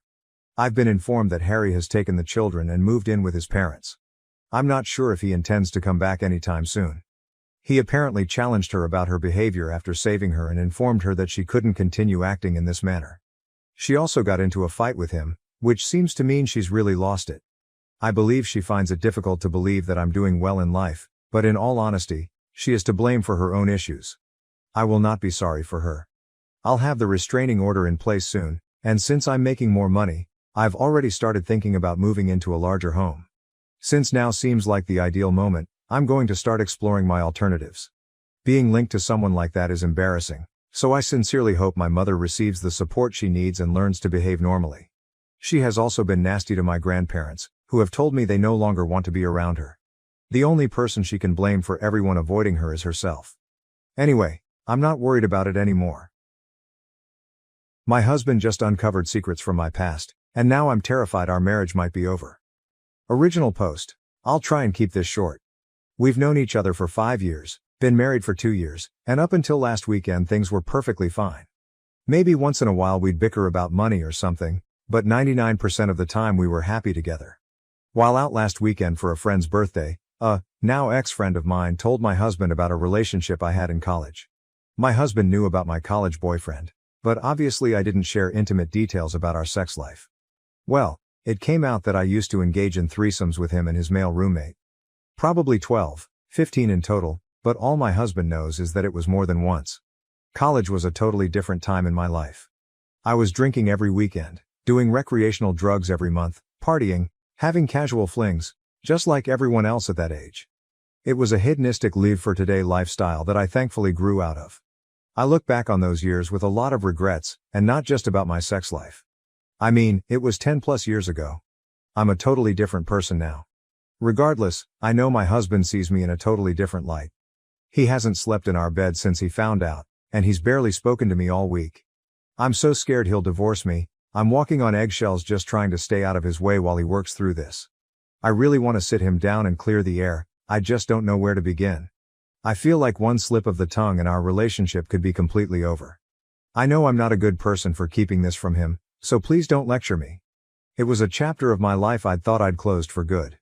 It was my one secret, and I honestly debated telling him about it but came to the conclusion that no positive outcome could come from it.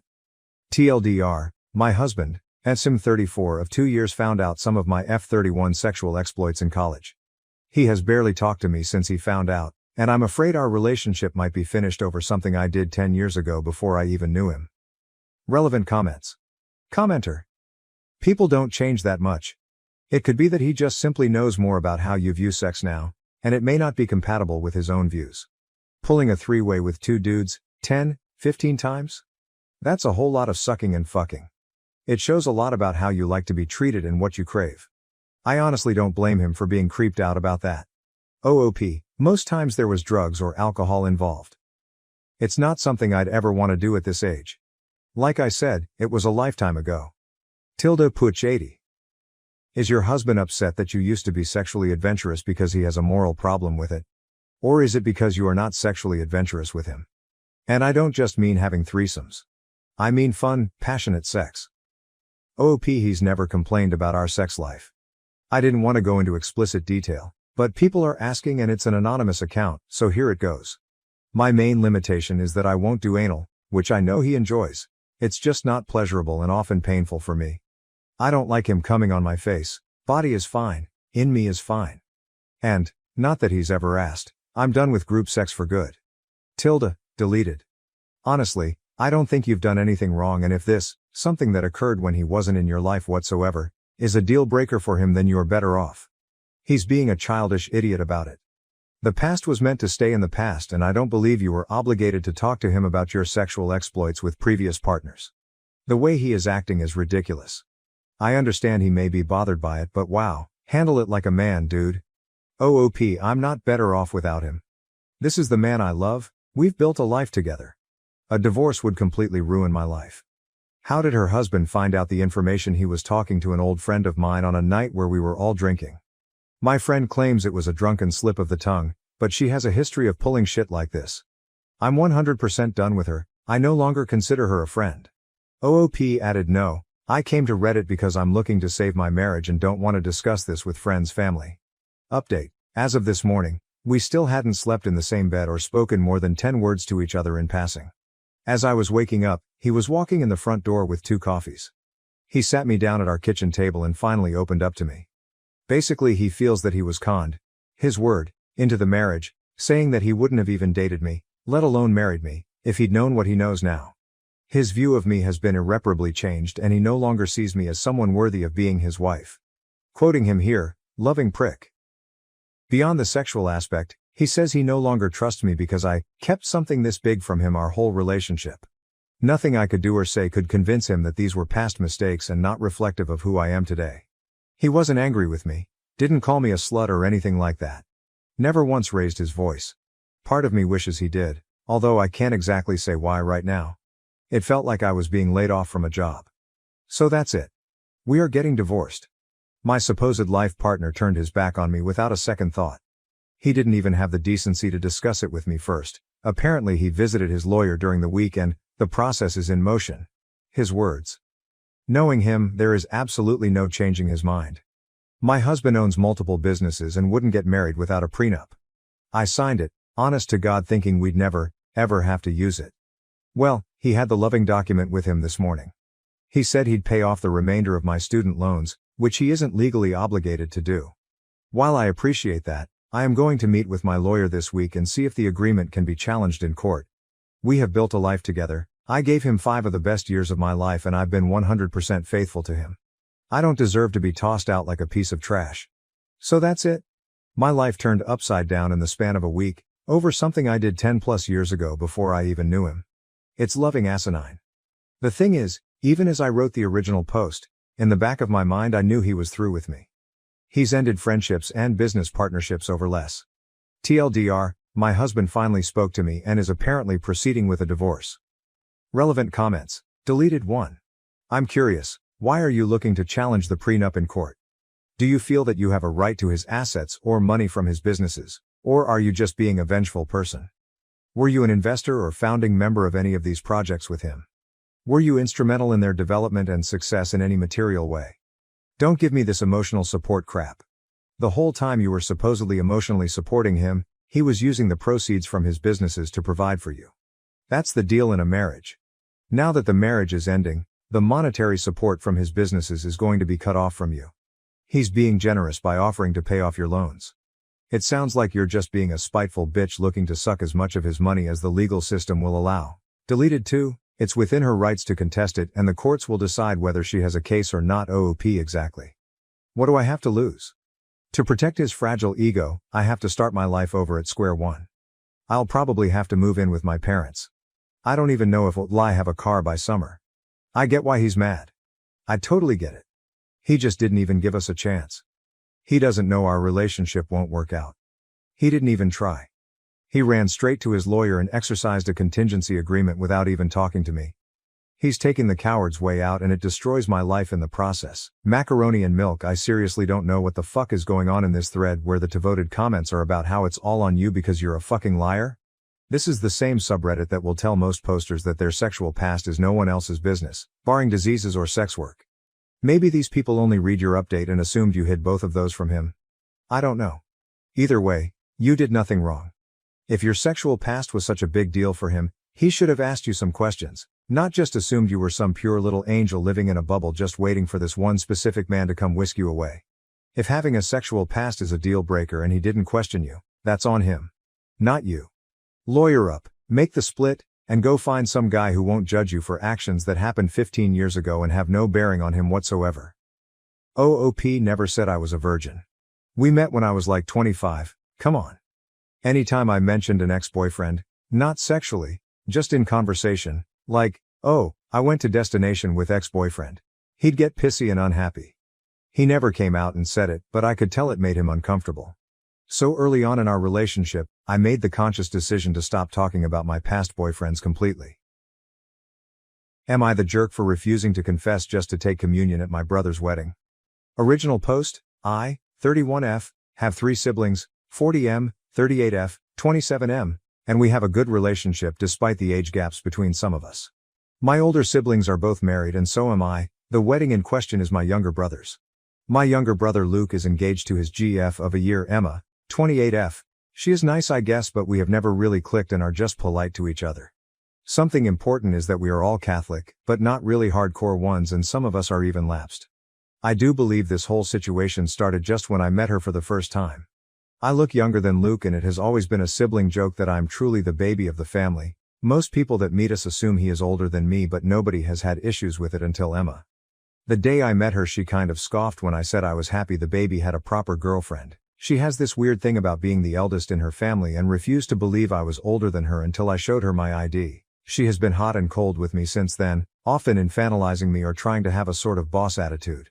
I just let her be and usually ignore her since I have no time to try and beg for her friendship so I'm just polite and civil, always include her when planning stuff but don't really make an effort.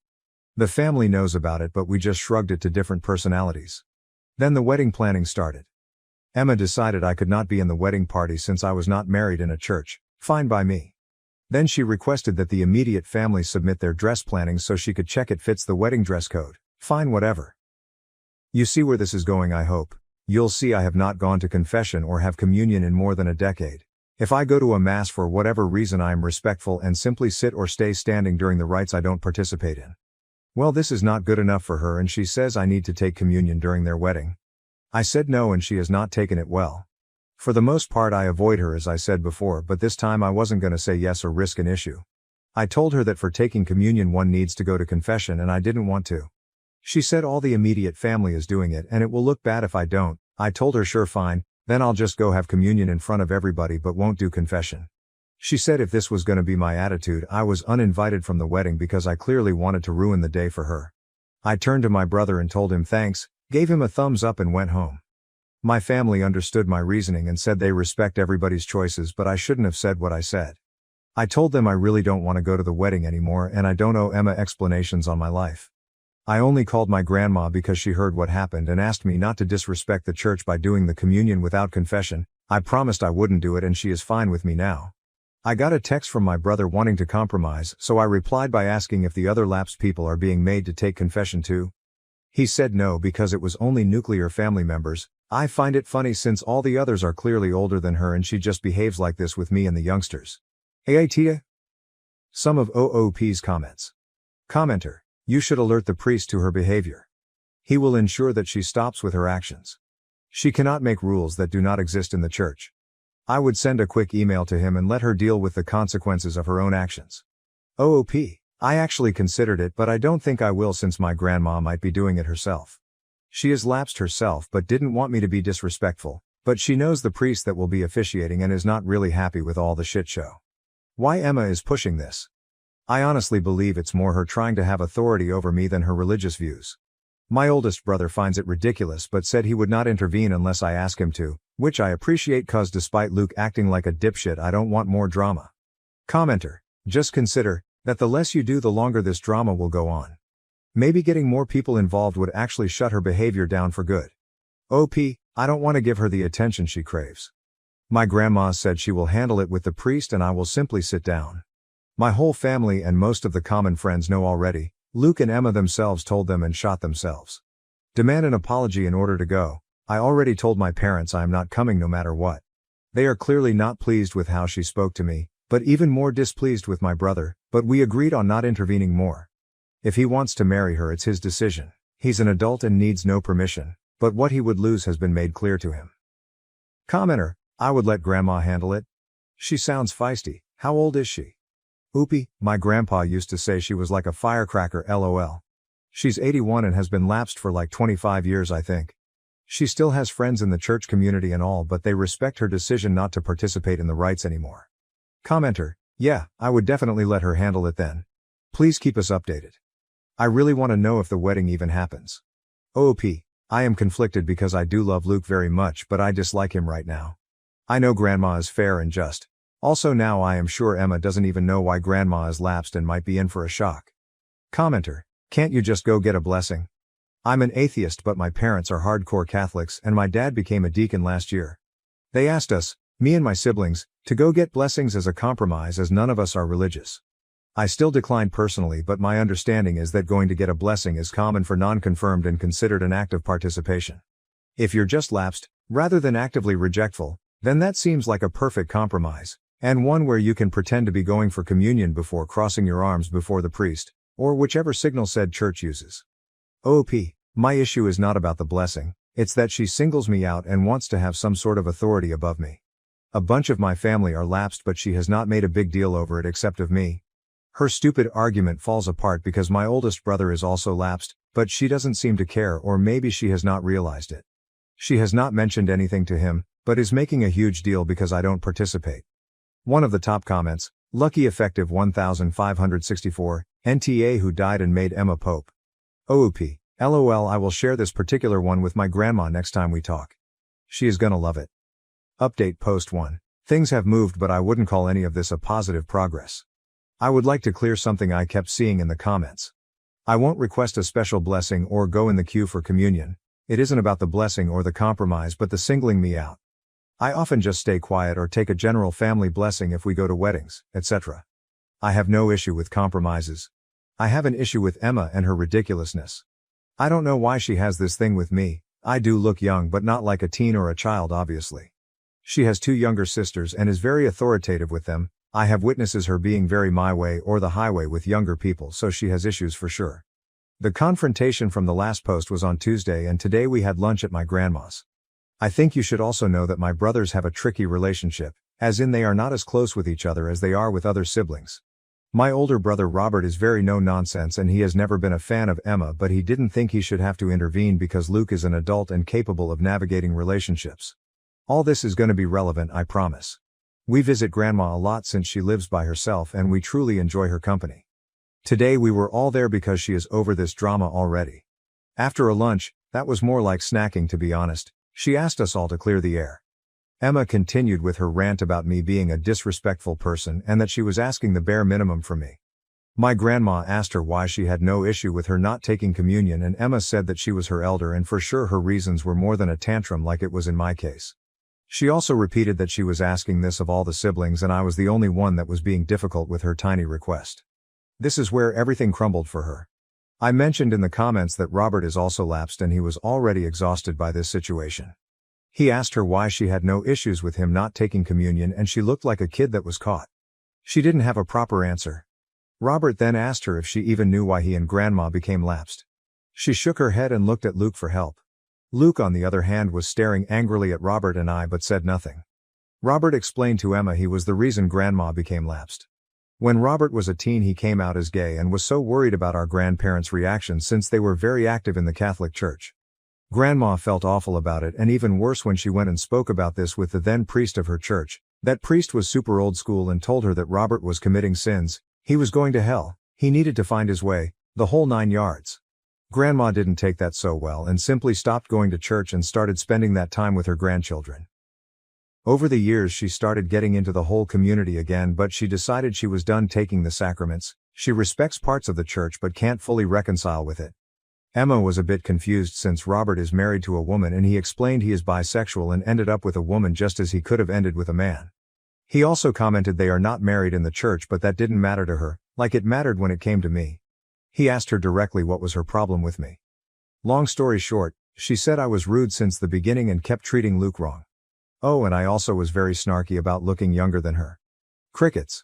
She is a beautiful, successful woman, so I still don't understand her obsession, but it seems like she wants people to see I respect her and what she says.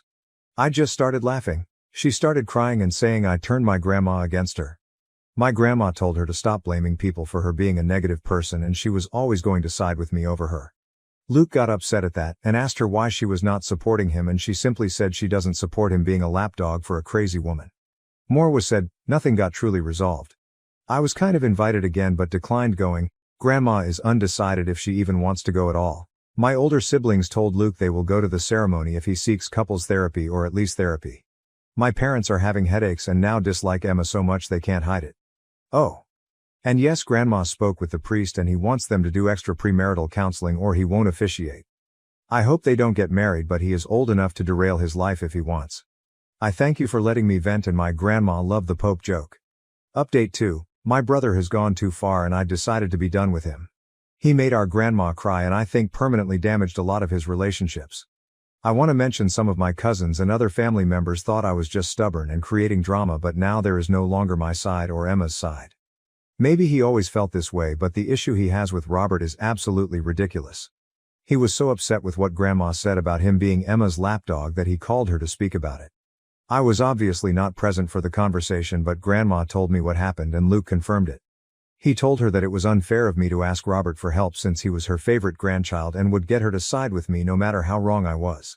He also told her that many of the cousins believe this and that it was so obvious since she even left her religion for him. He claimed the other LGBTQ+ members of the family, most were not even born when Robert came out by the way, doubted if she would do it for them. So Grandma explained to Luke and then call every single one of her grandchildren to ask them how they felt and explain to each a part we didn't know. She said that when Robert came out and she spoke with the old priest, he hinted about knowing of places to set Robert straight. Grandma had heard horror stories from these places and so had Robert, and they both spoke with my parents together about that not being an option at all. My parents never intended to send Robert there and are very casual Catholics, but Grandma wanted to cover the bases just in case. I was told Grandma sounded like she had been crying on the phone, and after the first couple of calls, which went from oldest to youngest, the group chat started to blow. Robert is livid, our LGBTQ+ cousins are livid and say Luke lied, even the cousins that were telling me to stop being a stubborn head are livid. By the time I was up for my call, I was already on the way to Grandma's. 2 of my cousins were already there and the youngest one, Sarah, 16F, was ready to literally fight Luke. For a bit of levity, Sarah is about 35 centimeters smaller than Luke and the image of her swinging at him made me laugh a bit. She asked if I was making fun of her and I just explained the whole mental image of her trying to hit him and she admitted it was kind of funny. What I didn't tell her is I would love to slap some sense into Luke. My grandma has been through so much in her life and this is not what we want for her. She looks puffy-faced and kept asking everybody if they truly felt unloved by her, saying she would do everything for any of us. Explaining how Robert was the oldest grandchild, but that didn't mean she loved the rest any less. She is a strong woman, but I think something inside her broke a little with the thought she hurt her grandchildren. It was a shit show, a big one, and I was just so done with Luke. My parents have been passive towards the situation so far because I asked them to, but after they heard what happened they told him they need time away from him. Robert is simply disgusted and decided to not speak with him anymore, which he communicated through the cousin group chat, with Luke's response being that this is why Emma's help on reigning all us would be so beneficial if we just let her. He also added how Robert never cared for him or anybody really and he just tried to be the center of attention all the time. He cited his coming out, his announcement he was gonna marry a woman, The birth of his child. It was ridiculous. He came out when Luke was a toddler, and for many years only our parents and grandparents knew. He announced he was going to marry his now wife through a text but didn't interfere or took from anybody. His child was born 4 months before Luke's graduation, and apparently that was a big issue for Luke that he never commented. Maybe I'm biased, maybe I'm selfish like Emma claims, but I call bullshit on his tantrum. Every single one of the cousins has been helped, babysat, tutored, gotten out of trouble, you name it, by Robert. He isn't perfect, but he isn't the conniving ass Luke is claiming. Maybe Luke has always felt inadequate and we didn't notice. Maybe it was his last-ditch effort. Maybe Emma has manipulated him so far that he can't come back. It doesn't matter anymore. If he does marry Emma, I wish him the best. If he doesn't, I hope he goes to therapy. Regardless of what he decides, he burned so many bridges and hurt so many people. I don't see this resolving anytime soon. For now, I will focus on my grandma and making her feel better. I feel extremely guilty because it was Emma's situation with me that opened this can of worms. I know I shouldn't, but it's hard not to. Some of OOP's comments. Commenter: wow, it sounds like it is self-projection from Luke. He is the conniving asshole he is saying Robert is. OOP: Robert is the type of older cousin Sarah would call if she is drunk at a party and needs a safe ride. He also did it for Luke, which is why I don't get his deal. Commenter: irrational behavior is called that because it can't be rationalized. Luke is exhibiting very irrational behavior, which is why you'll never understand it. The best you can hope for is that he gets some serious therapy and pulls his head out of his ass sooner rather than later. OP: if he asked for help and apologized sincerely, I would be there in 2 seconds. He knew what he was doing when he spoke without grandma. He knew it would cause her pain. He knew he would hurt Robert too. Robert might not be crying, but he feels bad about the situation. He has always looked out for everybody and even has pics of him holding every single one of us as babies all over one of his walls. I always knew they were not the closest of brothers, but this is too much. Commenter: this is not your doing. Understand, this is all Emma's fault. She knows it too. I'd bet money she is realizing how much her need to feel superior to you is costing. Wait. OOP: logically, I know this is on Emma and Luke, but seeing my grandma so sad and trying to convince everybody she loves us makes me feel bad. I know she will bounce back though. Commenter: it may be that her purpose is to isolate him. Please tell your grandmother from another old lady not to doubt herself because Luke has decided to live in crazy town. OOP: I don't know anymore. He is still very active with our maternal family so far. I am unsure how they will react when or if they hear what happened because both families have a great relationship. He still has a strong support system when it comes to friends. Some even dislike or disapprove of Emma and are vocal about it. I am seriously on the wave that this was low-key less about me and more a poke to Robert. And thanks, she really needs a lot of love. Commenter: NTA, your little brother and his fiancée sound insane, as he thinks y'all are obligated to let some unhinged random woman to rein you all in because he likes fucking her. With his tactics with your grandma, I think you need to stop saying this is all on Emma. Look back at her having an issue with you because of how you mistreat Luke. Which from your account doesn't seem happens. It sounds like your brother has created a narrative of the situation that is likely not recognizable as truth by anyone else. Maybe he resents being the kid and no one listening to him and figures he can get his way by acting victim. Who knows? OOP: you hit a point I've been trying to avoid. Maybe he has been like this all the time and Emma is just putting a magnifier on it. I must say he was the center of attention when it was about him. Graduations, birthdays, presentations, engagement party. He got celebrated on his achievements just as loud as everybody else. Grandma tried to always be there, so did our parents. He was always invited to stuff, always asked for his opinion on group decisions. He has always been loved. Commenter: I posted this on the other post, but if she is such a good Catholic, she should know you can't take communion anyway, since you weren't married in the church. I wouldn't break the rules for this psycho. Hope your brother gets away from her before she hurts any more people.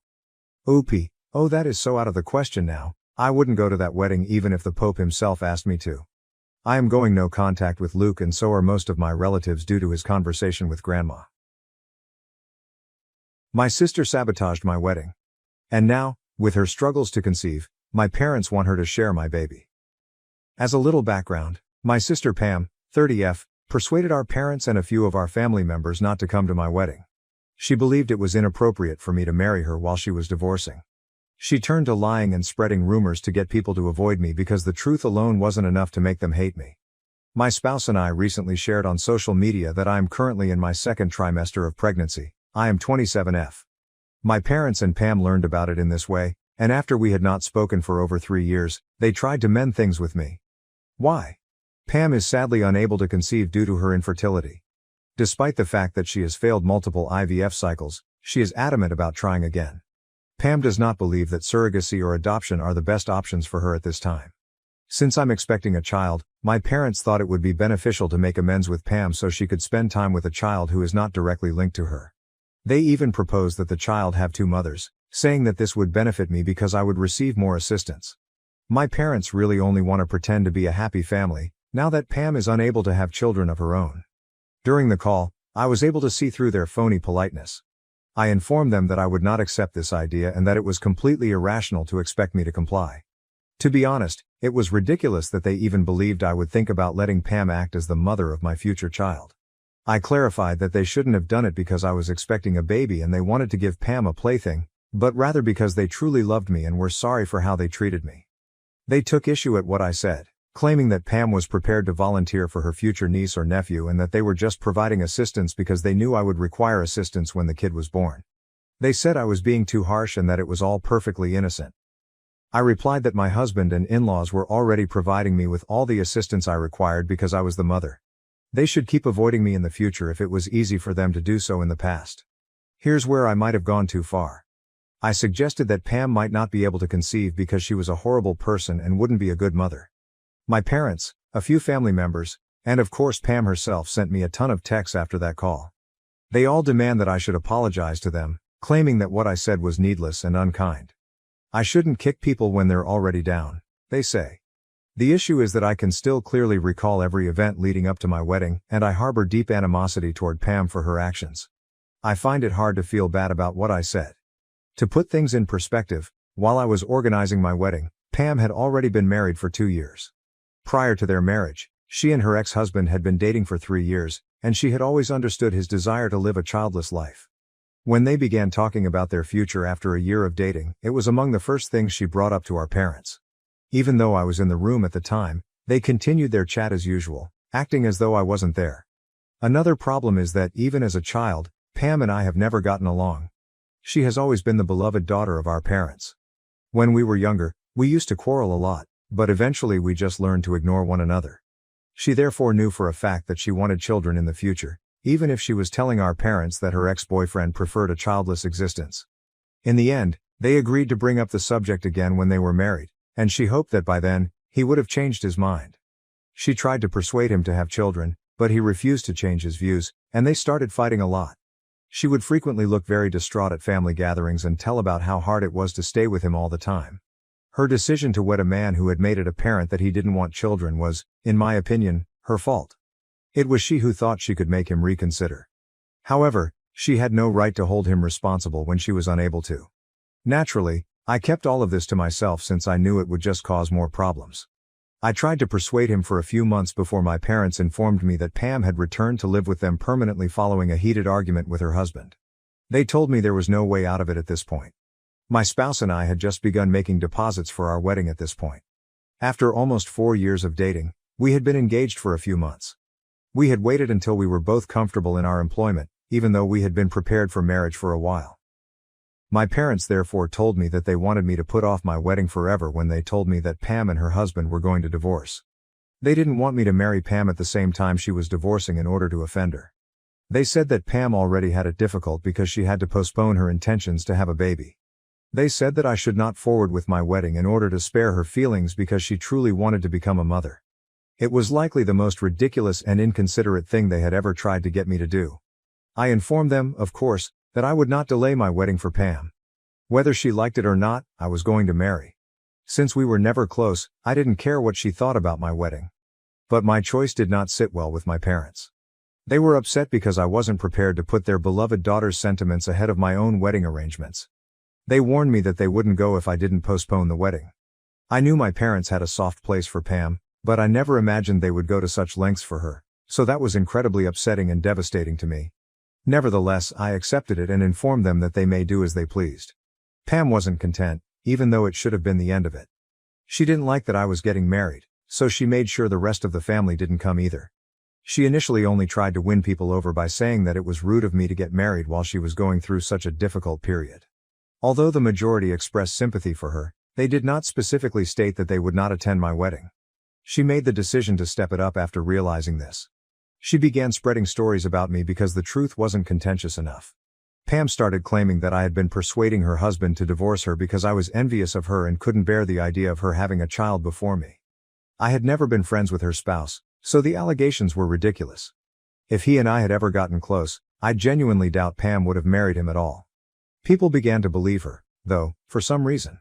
She even claimed that I had been bothering her by convincing her spouse that he would be happier without her and manipulating him to leave her.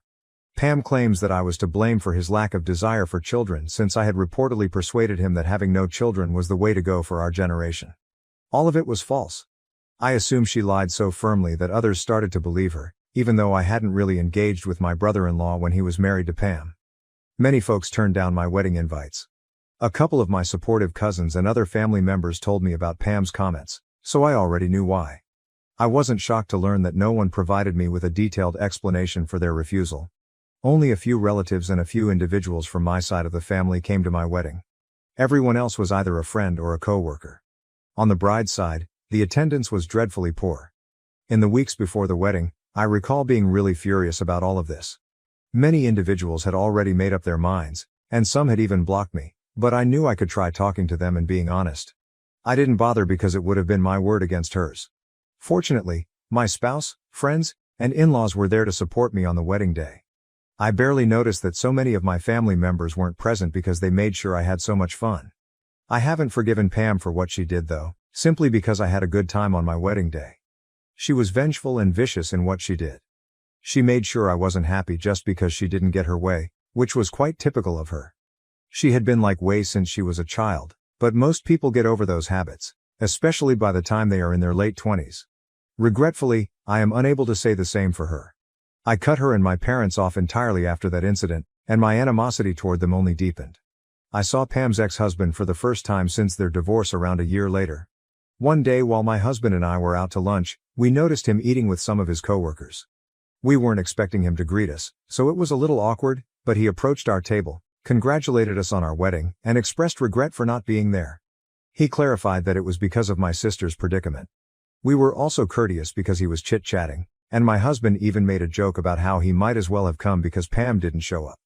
Pam's ex-husband then appeared truly perplexed. At that point, we began discussing the events leading up to the wedding. He revealed how Pam had repeatedly postponed the mediation sessions and postponed the divorce by claiming she was too preoccupied with getting ready for my wedding. When her ex-husband learned she hadn't even gone, he became perplexed. Her sudden interest in my wedding had surprised him, but he had refrained from confronting her because he didn't want to accuse her of postponing the divorce out of fear. He just dealt with everything as calmly as he could. We discussed the facts after he gave us his version of events, which included Pam's failure to attend the wedding, her spreading false information about me, and her accusation that I was attempting to end her marriage. After expressing his shock that Pam would act in such a manner, he revealed the true cause of their split. It was a far deeper issue than a dispute over having kids. After months of arguments about whether or not to have children, her ex-husband finally began to take her point of view into consideration and was on the verge of changing his mind. She told him something that made all the difference the day he made the decision to talk to her about it. She appeared ecstatic when he informed her that he was at last prepared to think about being a parent. Then, in what she believed to be a jest, she said that he would have had to accept it sooner rather than later, even if he hadn't been prepared. She acknowledged that she had surreptitiously stopped taking her birth control pills without notifying him when he asked her to explain. She might have gotten pregnant if they had kept going that way, making plans for him to simply deal with it. He was unable to accept this perverse scheme. She had deceived us into believing that their disagreements were solely about having children, but in reality, their most recent dispute had been about her treachery. Pam made an effort to make it seem lighthearted, but it didn't make her actions any less serious. In essence, she was attempting to trick him into becoming pregnant so that he would be forced to accept the pregnancy at any time. My husband and I were more clearer on why she had behaved so erratically around the time of our wedding after that talk with her ex-husband. She was aware that she was to blame for her divorce. She could have kept it to herself and none of this would have occurred, even if she had taken the risky decision to stop taking her birth control. She may have even given birth to a child with her spouse, but she ruined everything for herself before venting her frustration on me. I became much more resentful of her after discovering all of this. I had the option of telling my parents and other family members the truth, but I decided against it. I had already severed my connections with people who hadn't been at my wedding by that point, and to be honest, I just wanted to get on with my life. I made the decision to remain silent and continue. But to be honest, I don't feel bad about what I said because I hate her so much. I genuinely think it's fortunate that she hasn't been able to have children because I don't think someone with her personality could be a decent mother. The fact that she and my parents only contacted me because I am pregnant and they wish to play happy family with my unborn child further bothers me. That simply will not occur. Regarding the notion of my child having two mothers, I concur with my in-laws and my spouse that it is not essential. People's reactions to my comment, especially those with whom I get along, are the only reason I'm even slightly unsure. So am I the jerk for suggesting that my sister might not make a good mother, which is why she hasn't been able to conceive? In response to inquiries, Pam has not remarried and, to the best of my knowledge, is not currently seeing anyone. Although I don't know much about her personal life, I've learned from friends and family that she is totally unmarried and that her primary goal at the moment is to have children. You can guess why she isn't interested in adopting a child or using a surrogate. In my opinion, it's because she feels that a child isn't truly your child unless you've given birth to it yourself. She has been trying for over 3 years, including when she tried to conceive with her spouse and when she used donors for IVF following the divorce. So far, nothing has worked for her. Most people would think about other choices by now, but she isn't interested, and that's her decision. The fact that she and my parents only tried to reconcile after I revealed my pregnancy is what truly seems odd. The remark about two mothers stuck with me. Additionally, you all observed that they made particular reference to the fact that this baby would be linked to her by blood. Technically speaking, my child would be her blood relative because she is my biological sister. However, bringing it up while trying to make amends is odd, and their actions simply gave off a disturbing, almost baby stealer atmosphere. I'm afraid she'll start projecting and acting like the mother if I do try to forgive her and give her some contact with my child. I can't allow that to occur. Some of you have questioned why I haven't defended myself in front of the rest of the family or spoken out about the true cause of her divorce. In all honesty, I don't believe it's worth it. I became aware of my true friends and supporters after the wedding. Everything that transpired deeply wounded me, and even though I wanted to speak out about the truth, I decided against it. I wanted to be left alone. Even a few family members with whom I get along well said that I was a little callous when I told Pam that she couldn't have children. Although they don't expect me to apologize, they do believe it was a little too severe. These folks have always stood behind me, so that's why I'm worried. If they too think I was too severe, then maybe I should be worried. Update 1. I appreciate all of the comments left on my post. I appreciate your support, even though it seems like most of you believe I'm NTA. I will continue to ignore Pam and my parents, and I have made the decision not to apologize to them. They are obviously unhappy about this. On social media and in real life, they are acting like the victim and disparaging me in front of our family members once more. I already don't talk to those people, so I'm not bothered by it. What could possibly go wrong? That they will further isolate me. I made the decision to talk to my family members that support me yet disagree with my remark and address it. Almost everyone in the family is aware of what happened and what I said, and Pam and my parents have made a big issue out of it. I reached out to people who truly care about me since I won't engage with someone I don't get along with. I admitted to them that, in the heat of the moment, I had uttered those things. However, that doesn't change the fact that Pam's deliberate attempt to draw attention to herself during my wedding was much worse. For years, Pam has been mean and disrespectful to me, and I won't say I'm sorry for something that might even be true. She won't be significantly impacted by my remark, at least not in the same manner that she did me when she created rumors. Because of what she said, my family declined to come to my wedding. It's not the same thing because my viewpoint won't stop her from being pregnant. Those who were on my side are still supportive, and my relatives seem to understand this. I'm okay with them deciding not to talk about it anymore. All I want is for my pregnancy to be a joyful and healthy one. I hope this tension between Pam and my parents ends quickly. I don't want them to stretch this out because I might have to tell them some things they won't like. This is something I really don't want to deal with, especially now that I'm expecting. Update 2. My parents have been playing the victim and informing everyone in the family about what I said for the past 2 weeks since I last spoke to them on the phone. They have been pleading with others to avoid me, to never communicate with me again, and even to cut me off from family members that get along well with me. They basically want me shunned by the entire family.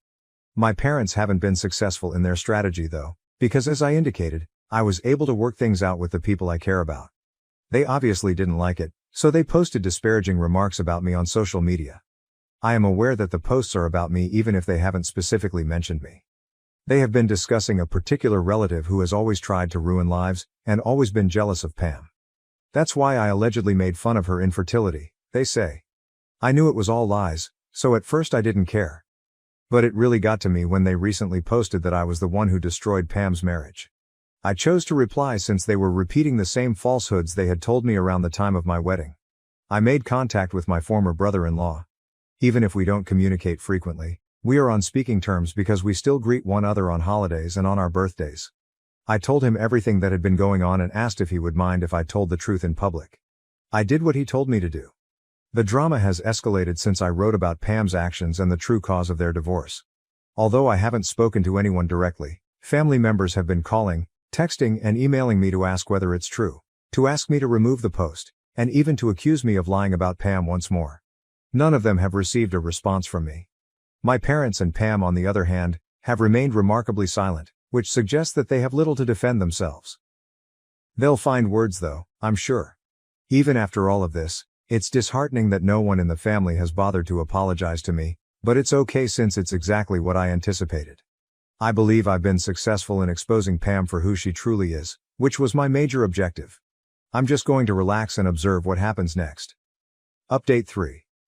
Pam and my parents finally contacted me a few days after my last post, stating that they were prepared to apologize. But only if I consented to have my post removed. The rest of the family hasn't expressed regret to me, but they seem to have contacted my parents and Pam to criticize their actions. They told my parents that it was unfair to portray me negatively when Pam was ultimately to blame for her divorce. My relationships with my parents have suffered greatly as a result of their years of deceiving the family. It's amazing how fast certain family members went from detesting me to betraying Pam. However, as I already stated, I don't hold it in high regard for those who assumed that I was the cause of Pam's marital issues. They're now equally eager to assume that she was at fault from the beginning. They still refuse to say sorry, and the majority of them have ceased getting in touch with me. No one is requesting me to remove the post, and no one is interested in knowing if I was speaking the truth. I replied to Pam and my parents that I would wait to remove the post until I felt like it. I don't care about their apologies anymore. I responded to their email correspondence and subsequently blocked them. They haven't made an attempt to get in touch with me since, but this morning I made the decision to remove the post, not for them, but rather because I don't want my social media accounts to be overflowing with posts about unimportant people. Retaliation isn't beneficial, and as I mentioned, I want a pleasant and healthy pregnancy journey. Furthermore, I believe that's sufficient punishment for Pam and my parents because they are who they are. I have family and friends who truly care about me, and my spouse and I are content. I really only need that. It doesn't really matter what my sister and parents are doing these days. I hope they understand after everything that has transpired that I don't want to interact with them ever again and avoid me. That's all I have to say, and considering everything that has happened, I doubt they will get in touch anytime soon. I'm grateful to everyone who has helped me, answered my messages and given me guidance. It is really important to me. After 12 years together and 4 years of marriage, my husband wants to try polyamory after falling for someone else. Original post. Hi. I've been married to my hubby for 4 years and we've been together for 12 years. After a lot of financial struggle, we bought a house and we are now planning to get kids. A few months ago, my husband felt sick and had to stay home for a while. He decided to pick up an online game and started having weekly sessions with a group of players. Among them is a girl, 30, I think, and long story short, he fell in love with her. He broke down crying a month ago and admitted it. He told me it built up so gradually he didn't understand how he felt until it was too late. They started texting privately after meeting and eventually had one-on-one calls together. Then at some point, he said, she told him she was in love with him and he realized it was mutual. He said he told her it was impossible but loved her too. They tried to be just friends but they couldn't resist, and continued to show affection for each other. He showed me the texts, but also ventured into sexting. She asked if she could meet him face to face but he refused. So he told me all of this, apologized over and over again and told me he couldn't control himself and while he loved us both, it was me he would choose no matter what. I was still very upset and slept at a friend's that night to gather my thoughts. I decided to forgive him because he clearly felt guilt and wanted to work it out. I told him that while I was deeply hurt, I still appreciated him coming forward to me and being honest about what happened. We got into long conversations about how we were feeling in our relationship. I accepted he could love someone else but said I didn't like how he handled it. He agreed. And then yesterday he asked if I was comfortable opening up the marriage to polyamory. He said he still wanted to live with me and have kids but can't erase nor ignore the feelings he has for her. He says he wants to do it right and let us both see other people, with clear boundaries and communication, and still be present for one another. I'm gonna be honest, it made me very uncomfortable at first. We have several friends who are poly, I know more or less how it works. But I never really thought about getting into it myself. I am not against it, it just never crossed my mind before. I am trying to think it through, but it's a lot to take in. Sorry, my writing is probably messy, but it's kind of hard to focus. I guess it's too early to decide and we have a lot more to discuss beforehand, but still. Could you guys give me your opinions on this?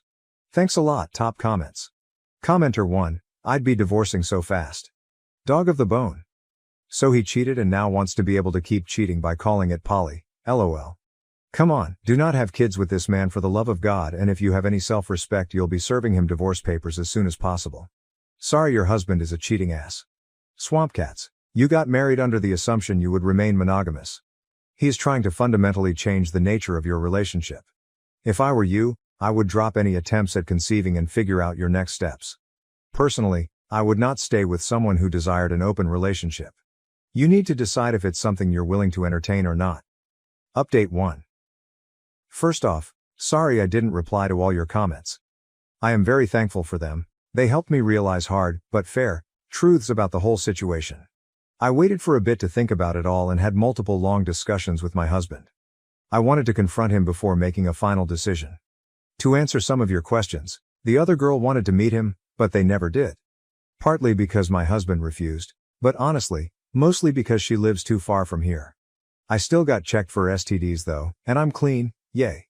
As for our polyamory friends, they apparently were the ones who suggested he go down the polyamory road. I stopped talking to them for now.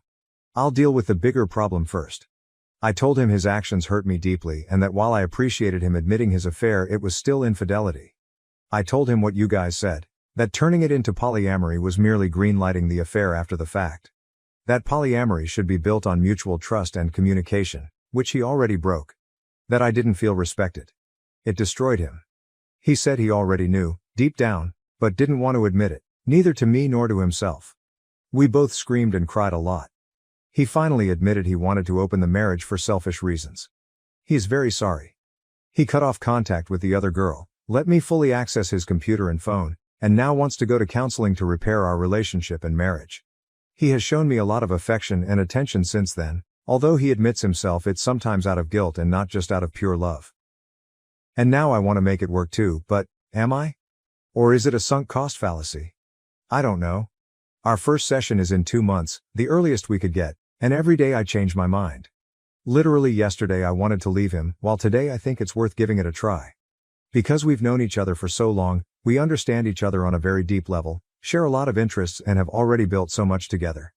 He was there for me during hard parts of my life. He took responsibility for his actions and is really trying. Plus, if I leave him, I'd have to start my life nearly from scratch. Find a new place to live, go back into dating for the first time in 12 years. I don't want to lose everything. It sounds very hard and scary. Am I not too old for this? But at the same time, that's a form of denial, isn't it? It doesn't matter if those years were good, it's not going to be the same. Even if he gains my trust back, even if I forgive him, I'll never forget. I think he is genuinely remorseful, but isn't it too late for that? I am too empathetic, him being present now doesn't erase what was done. Do I want to stay not because I still believe in this relationship, but because I don't have the strength to ask for a divorce? Because it's the easy choice, some kind of codependency? I have no idea. I can picture both paths clearly, and it's tearing me apart. I am lost, maybe even more than I was when I wrote my previous post. I've lost sleep and appetite, and I'm not sure I enjoy anything in my life anymore. I booked an appointment with a psychologist, for me alone, to help with this whole thing. I am sorry. At this point, I am rambling. I know I am the only one who can decide what's okay and comfortable for me or not. It's ultimately my choice and my choice only. The emotional hell I'm going through just makes thinking about that choice very hard and paralyzing. I'll go to both therapies and try to see what to do from here. I'll try to update, but it's probably going to take a while. I am sorry. I want to thank you again for your support, and I am sending you guys a lot of love. Edit. A couple of infos I should have mentioned but didn't because putting all of that into writing without omitting something is much harder than I thought. He cut off contact with her because once he told him he was married and wanted us both, she just ran away and broke up with him. There are times since then where my husband starts feeling sad or angry because of what's basically withdrawal. And for that he's smart, least sensible enough not to blame me. What kind of marriage did we have before this crisis? It will sound so naive. It's my first and only romantic relationship. We were very close and basically grew as adults together. We could talk about anything and understand each other. We shared the same values and interests. What changed? I think we got into a routine and he got bored. During our argument he said he was addicted to the attention the girl was giving him and that he felt I didn't show him I was in love with him enough anymore. I told him that even if it was true, he should have told me instead of having an affair. On one hand I have my faults too and I could accept this as one of them, on the other I was taking care of him and the house while he was sick. I don't think he believes it, I don't think he means it. But it makes me wonder whether I was actually a good wife for him. Even though I am not responsible for his actions. Thanks again for your support y'all. It's a lot to process but it helps me. So much. Relevant comments. OP on if she and her husband have kids and plans on getting counseling. OP, kids are off the table. If we do go into counseling, and it goes exceptionally well, maybe we'll talk about it. But for now, the distrust is already there. He says I love you, but I never know whether it's to regain my trust, whether he means it or not. Even if he does he love me or is it a lie he tells himself? Dog of the bone. If you choose to stay, don't be surprised if in a year you find him talking to someone again. Cheaters are sneaky, they'll show remorse and swear they've changed. Meanwhile they're smirking inside because they've started a new affair and think they can get away with it this time. OOP. Thank you, it's obvious and well known. Once a cheater, always a cheater. But reading it helps me fight denial. I really need to break up with him. If not for myself, just to show him that actions have consequences. Final update. TLDR. We are divorcing. Hooray. TW. Emotional affair, manipulation, self-harm threats, psychological abuse. Hey, I hope you are doing well. So my soon-to-be ex-husband had an emotional affair online and tried to make me greenlight it by asking for an open marriage, where we'd be allowed to have side adventures. I refused and his affair partner dumped him. He begged me to try to reconcile with him, to which I agreed, while I was actually trying to prepare my exit. We both went to individual therapy, still am. We separated temporarily 3 times, but every time I came back, it went terribly. He was desperate. He kept trying to cross my boundaries, love bombing me, playing the victim, asking to touch me even though I established I didn't want to, threatening to kill himself if we were to divorce. I could go on and on. This made me finally realize, along with my therapist's help, a lot of self-reflection and my exchanges on Reddit, that I was in an abusive relationship. Which is an important part, actually the most important part of this update. Please look up definitions and examples of abuse, because I had no idea that what my husband had been doing all these years, even before the affair, counted as such. In his case it was psychological abuse, manipulation, gaslighting, guilt tripping, blame shifting, emotional blackmail. Nothing aggressive or mean. Which turned me into a very submissive partner over the years, always catering to his needs while erasing mine. I rationalize everything. It happened subtly and gradually and I was too naive to see it for what it was.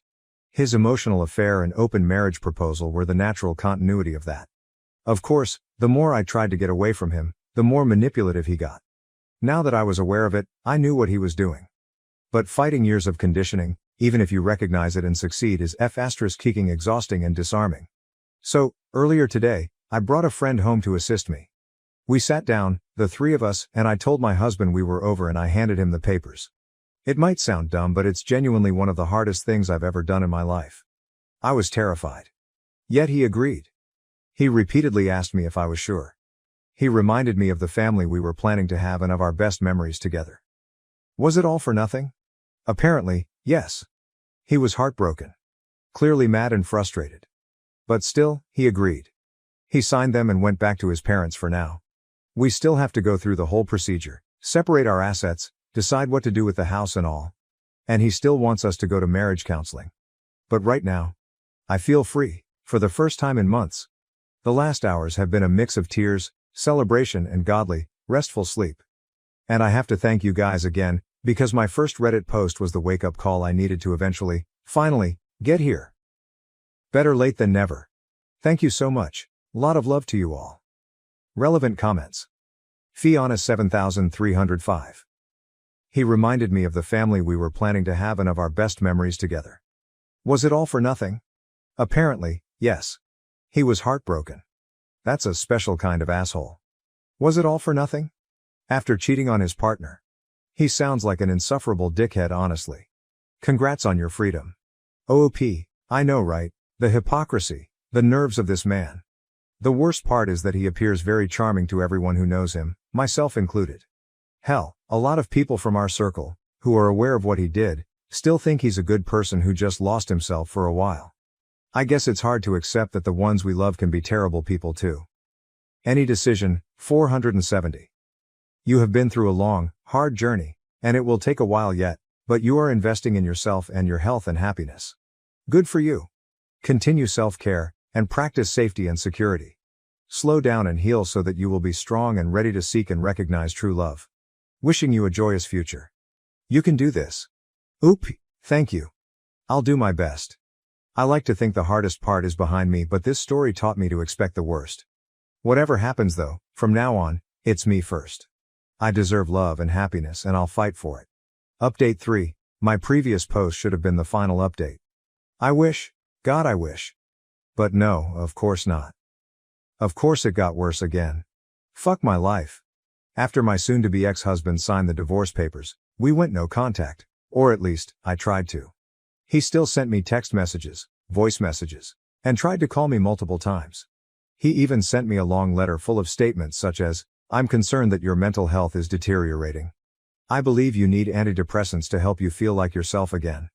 Or, your trauma is understandable, but it probably makes you want to punish me by making irrational decisions, like divorce. Or, I am afraid you are surrounding yourself with questionable influences that have bad agendas. Please let me help you see it through. He claimed that the crisis was just as hard for him as it was for me. People told me he was escalating and that I should protect myself. I should have listened immediately, but I didn't react soon enough. Then he came to our street. He arrived uninvited and pleaded with me to give him a second chance. He said he wanted to be there for me and for us, insisting that he didn't deserve any of this. I started to feel distressed. He saw that I was unwell and wanted to comfort me, so he hugged me. But I didn't want to be touched. I'm pretty sure I told him no. I think I screamed no multiple times, but my memory is fuzzy. Either I misremember, or I did say no and he ignored it and didn't stop. I know it's just a hug, but it triggered a severe panic attack. He called emergency services, telling them he was worried about me because I wasn't myself. I had to ask the paramedics to make him leave. After that, he told me he was there for me if I needed him, but he thought we needed space. He contacted half of our social circle to inform them that I was unwell and needed support, our mutual friends, my colleagues, our neighbors, my physician. People reached out of the blue to ask if I was okay. I became paranoid, unsure of who to trust anymore. Close friends, my therapist, and people here helped me see things more clearly.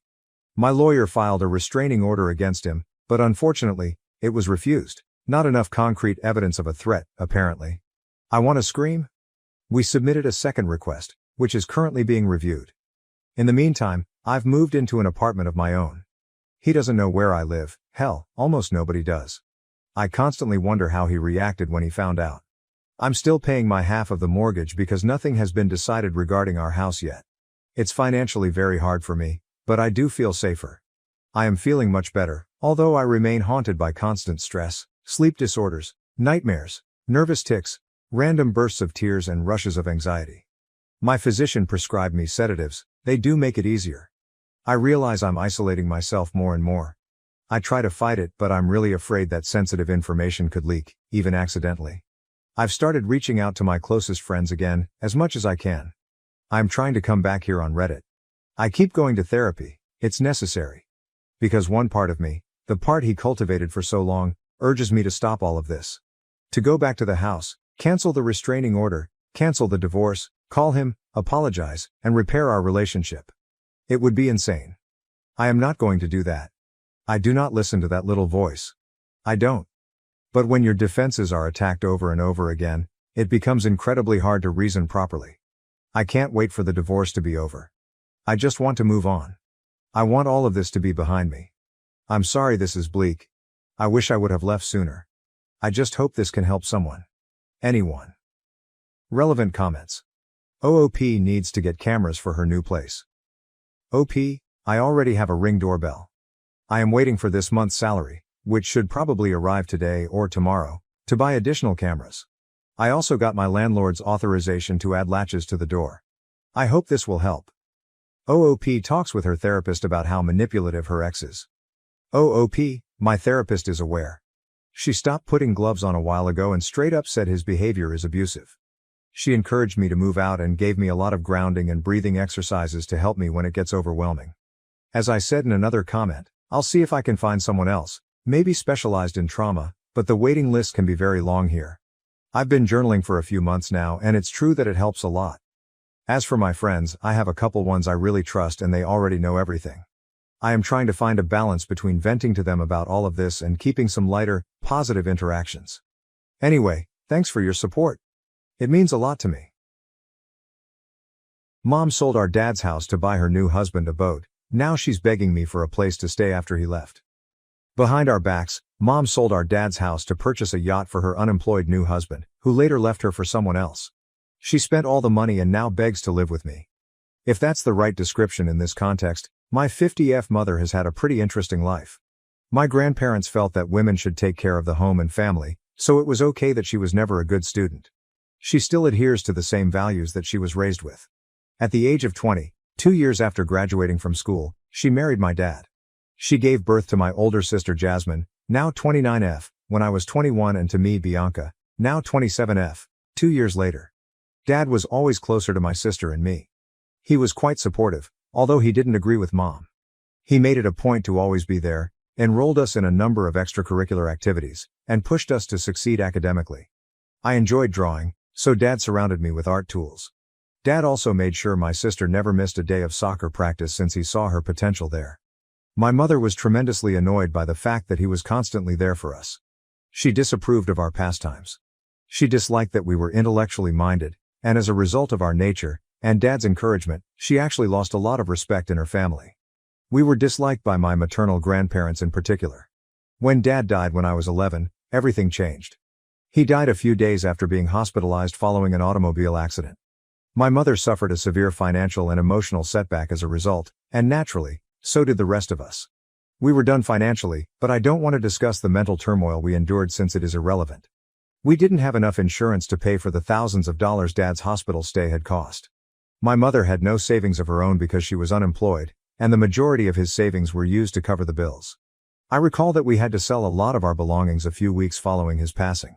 My sister stopped attending soccer practice, I sold my painting supplies, and we were assigned housework. I detested every aspect of my life's transformation, but since I was still reliant on my mother, there was nothing I could do about it. My paternal grandparents helped out at that point. They lived 3 states away, so we didn't see each other very often, so we had never been close, but they were always kind to me when I did see them. My grandfather was startled to learn that Mom had sold my belongings to make ends meet when he came to see us. He offered to pay for our interests and pastimes, but my mother rejected the idea, claiming she needed the money to support us rather than to finance our useless interests. She advised him to send money for power or groceries if he so desired. My grandfather became irritated and offered to cover the additional expenses if she worked to earn a living. She was in charge of making sure we survived, and he would only assist if she did her job. That's what happened when my mother said no. My mother was still receiving donations from family members and hadn't begun working at that time. Additionally, we had a lot of these handouts in some months and almost nothing in others. Our expenses were primarily covered by her parents. Because she sincerely believed that it was a man's job to provide, she flatly refused to find a job, claiming that the males in her family had a responsibility to support her. For several months, this continued, and her parents felt sorry for her and us and they took care of us. However, that money suddenly stopped being received on a regular basis.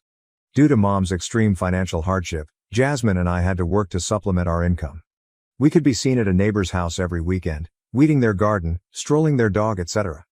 Even though it was difficult, Mom didn't start working. When her parents finally had enough, they sat her down to have a conversation. They informed her that they could no longer provide for her and us since they had made plans for how they would spend their retirement years and could no longer afford to care for us.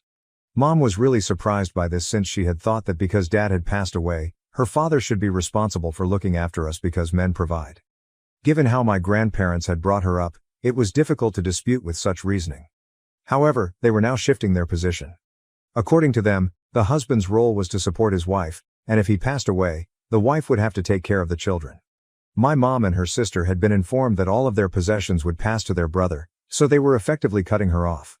There was a lot of crying and name-calling during the confrontation, but my grandparents refused to back down. My mother sought assistance from Auntie Janice, her sister. Now, Auntie Janice loved us and was a wonderful woman. Although they didn't spend much time with us, her husband, a surgeon, was willing to assist. However, the amount of money we received from them was insufficient to sustain a family of 3. Mom then returned to my paternal grandparents. In exchange for my mom working, my grandfather was more than happy to assist. We couldn't have survived without their assistance, so she was forced to accept. Our lives had returned to normal after she secured a well-paying housekeeping position at a neighboring hotel. We were able to return to a comfortable lifestyle with the assistance of our grandfather and uncle. For the next 2 years, until I was 14 and my sister was 16, this arrangement persisted. Our mother introduced us to Dan at that point. Her new lover, Dan, was interested in marrying her. After just one glance at him, Jasmine and I felt repulsed. I'm not kidding when I say that he smelt and looked like a pig. It seemed like he hadn't taken a bath since high school. He had a lost expression on his face and smelled like cigarettes, as though he was unable to hear anything that was said to him. Needless to say, Jasmine and I harbored a deep hatred for him in addition to our disapproval. Regretfully, Mom professed to be deeply in love with him. Jasmine and I were pledged to silence, and they were married in a hush-hush ceremony. We had to keep Mom's second marriage a secret from Dad's side of the family. She was concerned that our grandparents would discontinue the monthly payments if they learned, and because it was a sizable sum, we truly couldn't have survived without it. Jasmine and I therefore said nothing. When Mom married Dan, I'm not sure what was going through her mind, but I believe she believed that if she married and had a guy in her life, she wouldn't have to work any longer and he would take care of everything. She quit her work and returned home a week after they were married, so I'm sure she assumed that Dan's unemployment was the issue. It was a persistent one. He was only able to work for 2 months at a time, after which he would spend his time playing video games at home and only hunt for a new job when he became tired of them. This man didn't intend to support any of us, so all of Mom's dreams came crashing down. In order to get some spending money, Jasmine and I resumed working odd jobs for people. Therefore, my mother's sister's husband or my father's parents provided the majority of the family's income. To put it mildly, it was dysfunctional, and Jasmine and I were eager to go. We concentrated on school and our part-time jobs, avoiding contact with Mom and Dan. For the following 4 years, until I departed for college and stopped talking to Mom, this was the setup. Mom and Dan were having issues by the time I was about to leave. To be honest, neither my sister nor I were surprised to learn that Dan was not just unemployed but also a chronic cheater. Things were messy, but Mom continued ignoring them or forgiving him. After I started college, I stopped talking to my mother. My mother somehow always knew what was happening in my life since I kept in touch with my grandparents, aunt and uncle. I found a respectable career after graduating from college at the age of 23. The issue was that my promotions and raises were little because I graduated just before COVID. Life kind of stopped for a while because I was unable to save as much as I had hoped. The wonderful grandpa offered me some assistance, but I declined because I didn't want to burden him. Fortunately, I didn't lose my job, so I shouldn't be too upset. I received a significant pay increase and a promotion at work a few months ago. Since I had also saved money over the COVID years by living as cheaply as possible, this put me in a good position to purchase a modest home. Despite my goal of owning a home by the age of 25, I was content with the 2-year wait. I'm not sure how, but my mother discovered that I had purchased a home. She called me and said she had not seen her baby in a long time and wanted to meet up. Since I hadn't seen her since my last semester of college, I sensed something wasn't right. After that, neither she nor I had ever volunteered to meet. I promised to get back to her and let her know when I had some spare time. I had no intention of ever getting back to her. She went on to say that I had to notify her right away since it was essential. I excused myself and hung up the phone since I knew she was asking for something. She phoned me again 2 days later and said she needed my assistance since she was in a bit of a mess. She stated she had heard I had purchased a home and wanted me to allow her and Dan to move in before I could even consent. In essence, they wanted to live with me in my home. Her arrogance made me chuckle uncontrollably. I expressed to her my surprise that Dan was still alive and my wish that she had moved on from him. I informed her that, contrary to her assumption, I did not own a house. Rather, it was an apartment with a balcony, and the 3 of us could not possibly fit there. I hoped the size and space argument would be sufficient to dissuade her because I didn't want to explicitly tell her that I didn't want her there. I had been too optimistic though. She then informed me that I could leave the flat as it was only one bedroom, allowing her and Dan to move in together. I informed her that was not possible because I had put in a lot of effort to have someone else reside in my home. I also needed to pay off my mortgage. She lost it when I told her that I would rent her the going rate.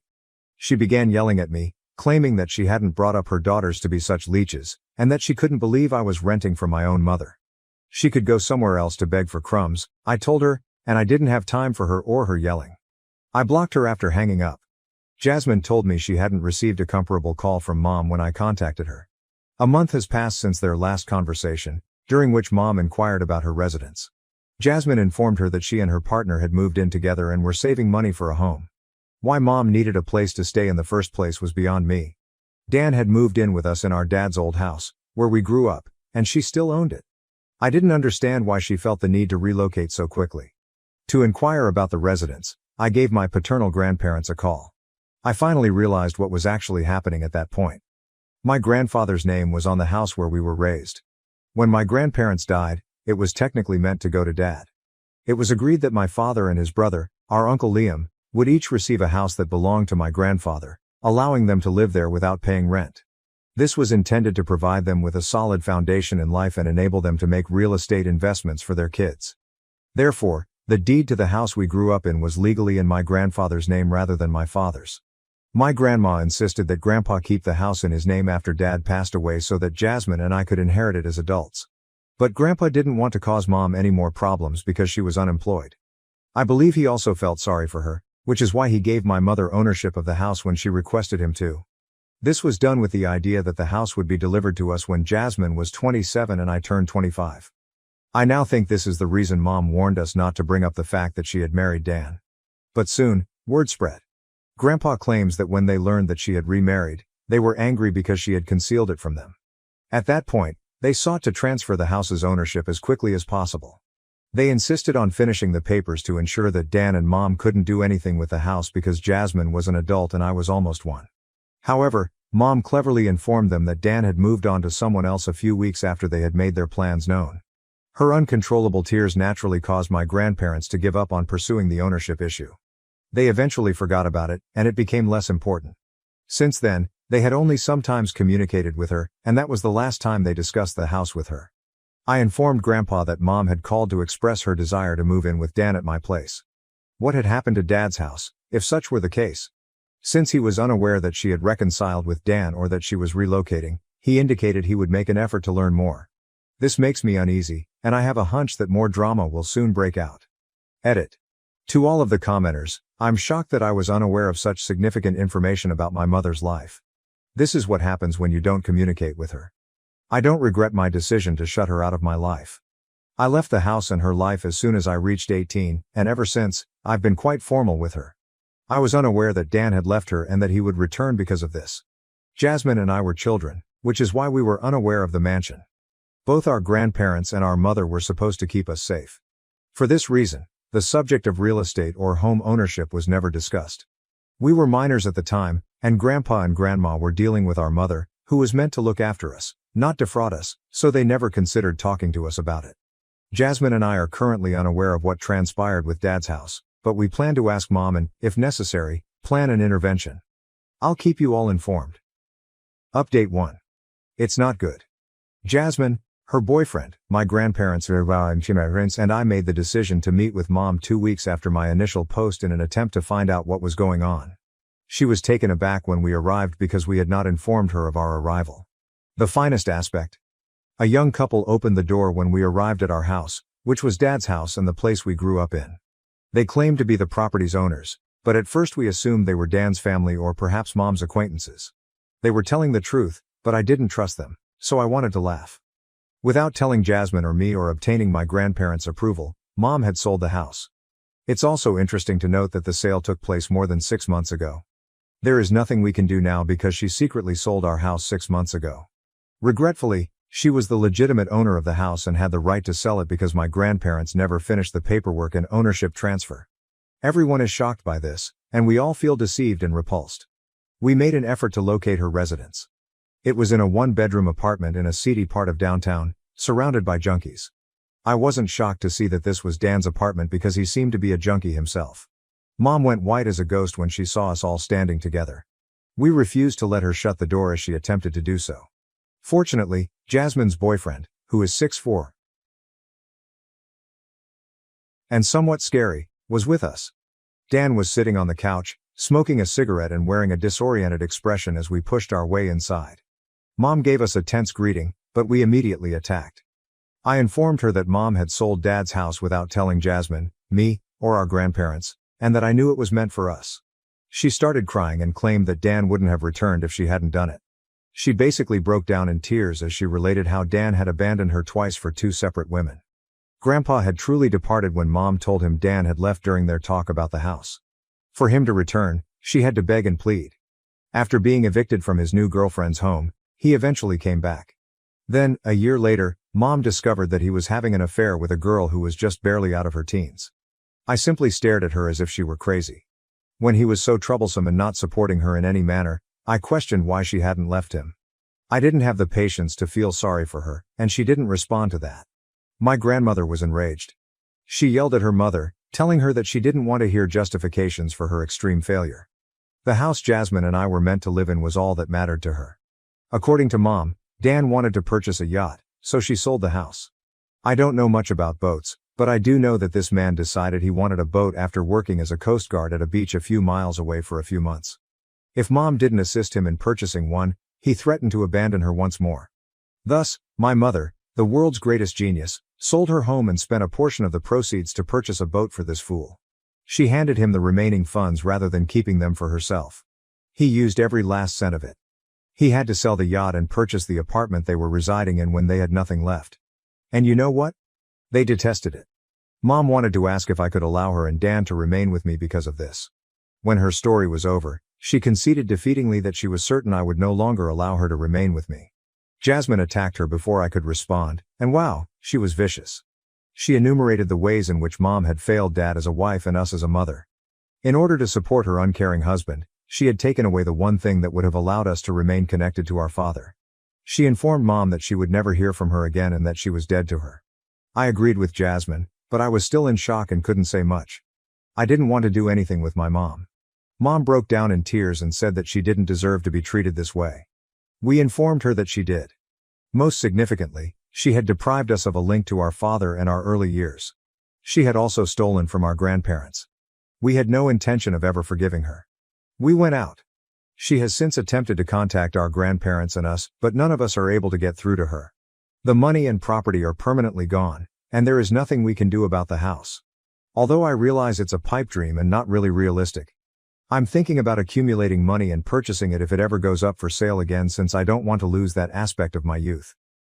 My grandparents are devastated and incensed, but they are unable to help. We keep telling Grandpa that he couldn't have known she would do this, but he still curses himself for putting his trust in her. It's just a depressing situation, and we all feel powerless. Update 2. Dan departed from Mom once more. It may sound harsh, but I adore every aspect of it. Jasmine and I have not replied to her apparent attempts to contact us using new numbers and other means. She made an effort to include Aunt Janice. Last week, she called and asked me to speak with Mom. I told her everything and told her not to get involved. She was appalled as she was unaware that we were to inherit the house. She blocked her after apologizing for attempting to support Mom.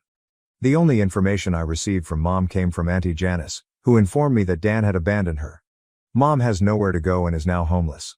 At first, Auntie Janice and her husband were open to taking her home, but they firmly objected after learning what Mom had done to us. Mom sent me an email yesterday. She essentially stated that she had nowhere to go, was homeless, and was down and out.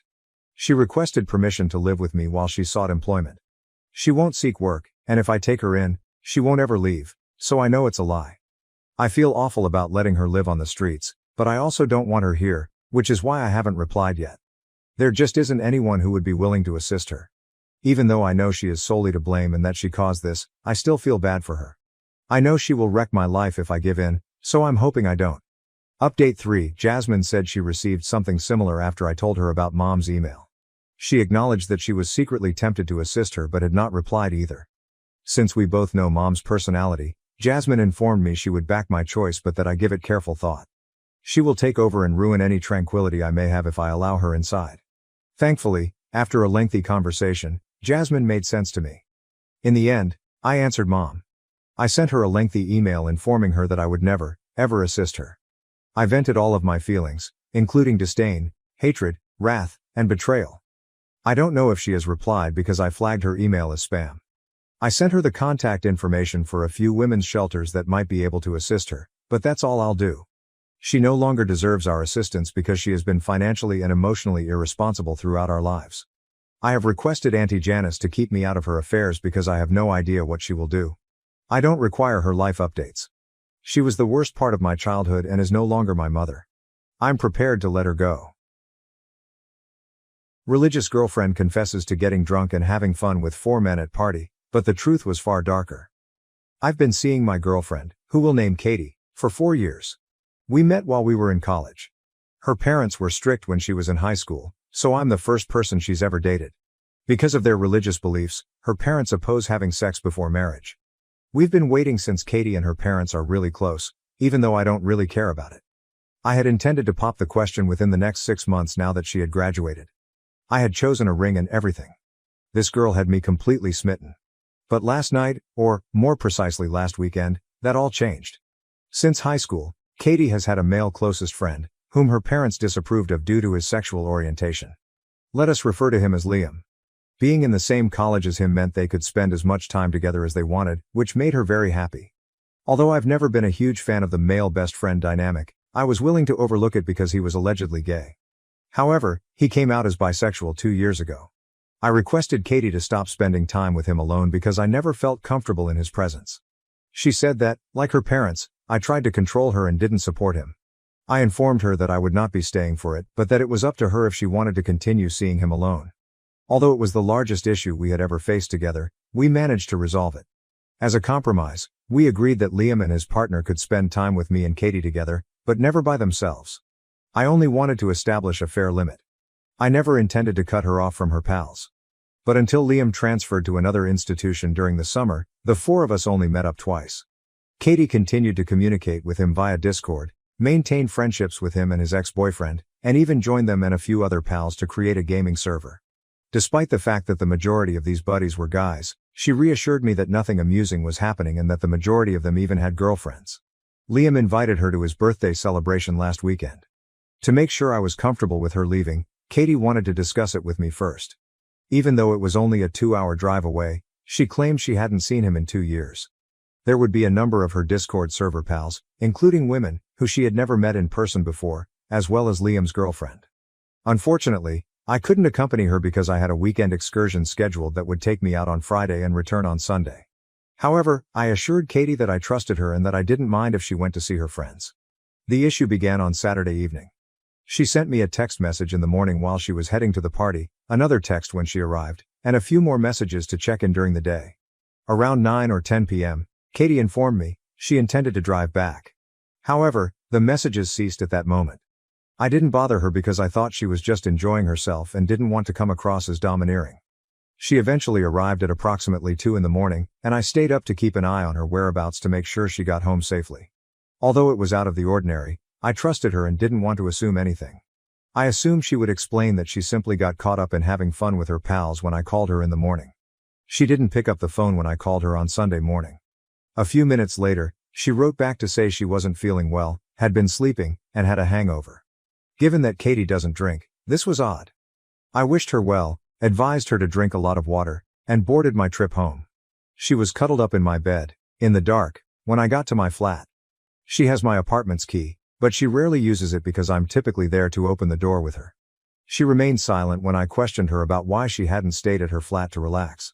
She has hardly left my room since and has been complaining about not feeling well for the entire week. I've been visiting home during my lunch breaks to check on her since she took time off from work. In the back of my mind, I was dubious of what had transpired at the party over the weekend, but I was also frightened for her. Katie sobbed as she woke me up from the couch late last night. Other than using the restroom, it was the first time Mom had left my room since I returned home. I asked her what was wrong after comforting her until she was able to speak clearly. She told me that she had committed a terrible act. Liam offered to bring her home after she admitted to being incredibly intoxicated, by accident on Saturday night. After leaving Liam off, 3 of her buddies from the Discord gaming server hopped in a second car to follow them and drive her home. They assisted Katie in climbing the stairs and entering her flat once they arrived. Then she had intercourse with them all, she claimed. Each of the 4 men. According to Katie, she was completely out of it and doesn't recall the majority of it. Because she loves me so much and didn't want to upset me, she said she's been unwell ever since and has been trying to figure out how to tell me. She threw away her virginity, which she was ostensibly saving for marriage, to 4 other guys rather than the man who had taken care of her for the previous 4 years, even though she didn't mean to upset me. I found her at my apartment because she said she intended to inform me as soon as I returned, but she couldn't bring herself to do so since she didn't want to lose me. She pleaded with me not to end our relationship. I informed her that I needed some alone time to reflect. After that, she pleaded with me not to force her to return to her apartment. I told her she may return to my room as I didn't want to quarrel. Throughout the night, I could hear her sobbing sporadically. Admittedly, I was moved to tears myself. It's unbelievable that she would ruin our 4 years of relationship over a single party. I was about to pop the question. My faith in her has been betrayed. I haven't been able to concentrate all day at work. If she's still there, a part of me wants to tell her to leave as soon as I get home and that I don't want to see her ever again.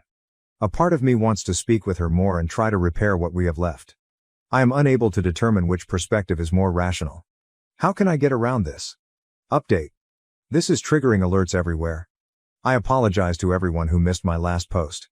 I'm finally getting around to writing this because my girlfriend went to bed early and I have nothing else to do. To start, if you don't care, you can go straight to the update. I believe my previous post was removed due to accusations of being fraudulent. I wasn't spending time in the comments refuting every charge, which is one of the main reasons why many appear to believe it was a fake. Since I left work to see how Katie was doing, I hadn't even opened Reddit. At the time, it wasn't even close to my top priority. One moment he says he has her location and the next he's surprised she's at his apartment? Is a simple and quick way to refute this. Just to make sure she made it home safely, I looked up her whereabouts on Saturday night. Since I am not a stalker who follows her everywhere, I did not look up her location after that. I wouldn't have known her precise location unless I had checked our texts between my trip and my arrival home because the iPhone displays your location in the text messages you exchange with that person. Furthermore, not everyone owns an iPhone. My girlfriend and I use an app since I do but she doesn't. I don't need to be a stalker, therefore no, I don't receive notifications from the app. Random excessive details, I apologize. I wanted to let everything out since, as I previously stated, I had been holding my breath since she informed me what had transpired that evening. I had all of those information about the situation circling around in my mind. The core content is flawless, but the update is riddled with typos. Only the TLDR update was written by the OP. After learning that my partner may have been raped, I apologize for being a little disorganized and rushed. By the way, I've gone back and corrected the mistakes. After I shut down Reddit, I had no clue that my article would receive hundreds of more comments, each of them critically examining every word I said in the letter. There isn't any worry at all that she's become pregnant? No concerns regarding STIs? Not then. No, I wasn't even certain that I would remain with her. If I had stayed, I would have been worried about becoming pregnant and getting STIs, but at the time of writing, I thought she had cheated on me and was considering ending our relationship. No worries that she was potentially drugged and raped. Not at the time of writing, once more. She had told me that she had intercourse with 4 men, and I was still in shock. I would have thought she would have mentioned getting raped or drugged, but she didn't. I hadn't even considered the possibility that she might be in denial herself until I read all the responses. Does this devout girl who desired to postpone marriage now want to be train run on her? Fake, of course. No, it turns out that she didn't want anything to do with what transpired. Look at the remainder of the subreddit if you're among those who said, someone in my position wouldn't have taken the time to write everything out for a post. There wouldn't be any posts here at all if people in difficult situations didn't share their experiences. You may personally expletive off everyone who implied that it was a hoax or that she must have been a cow for 4 men to carry her up the stairs. Even though I wish what I wrote wasn't true, everything above was a bunch of pretentious bullshit. For the record, I just included all of that in order to prevent harassment on this thread. If none of that applies to you, you can go straight to this section. I want to express my gratitude to everyone who assisted with this, as reading over all of the comments let me realize what actually occurred. Just before lunch, I left work and went straight home to see how my girlfriend was doing. She was lying in bed, sobbing, just as I had left her. After getting her permission, my initial action was to simply go hold her. I shared her tears. I eventually broached the subject of what had transpired that evening. Was any of that really what she wanted to happen? Despite the fact that a lot was said, she did not, as many of you urged. To be clear, the friends she was with at the party were also intimate friends of Liam, her best buddy of 8 years, and not just strangers she met online.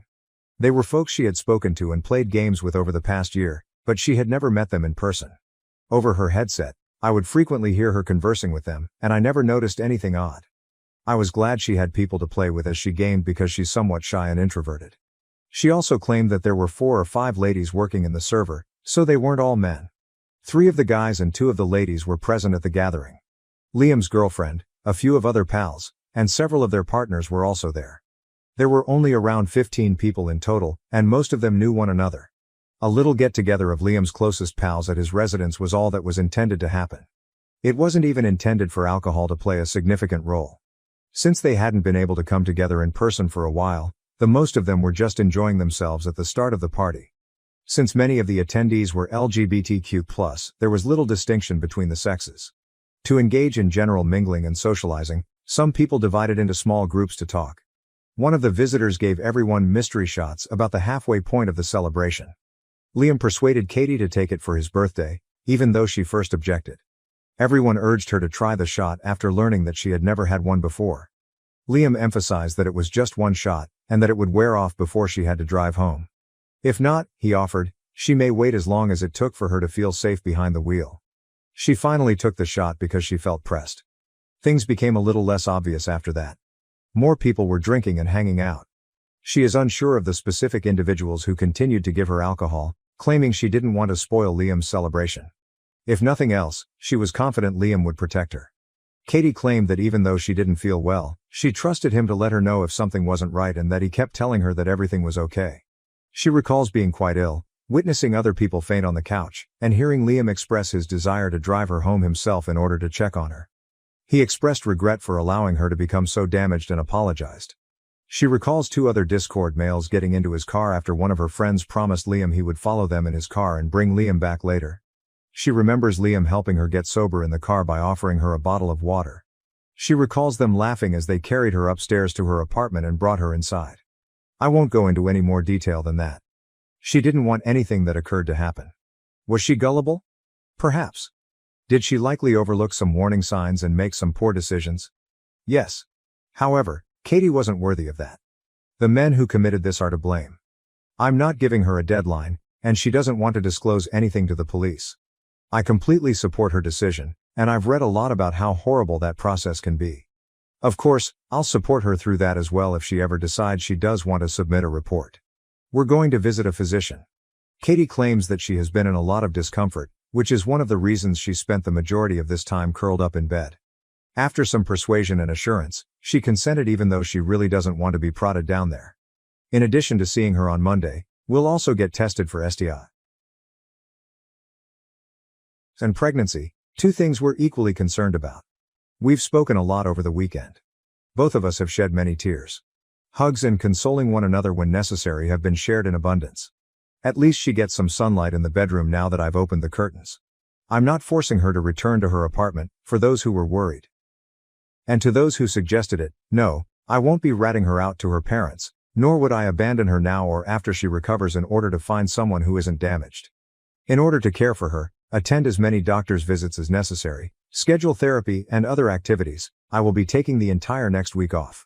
Although I doubt I will ever be able to make up for the time I spent apart from her this past week, I promise to support her through whatever comes next.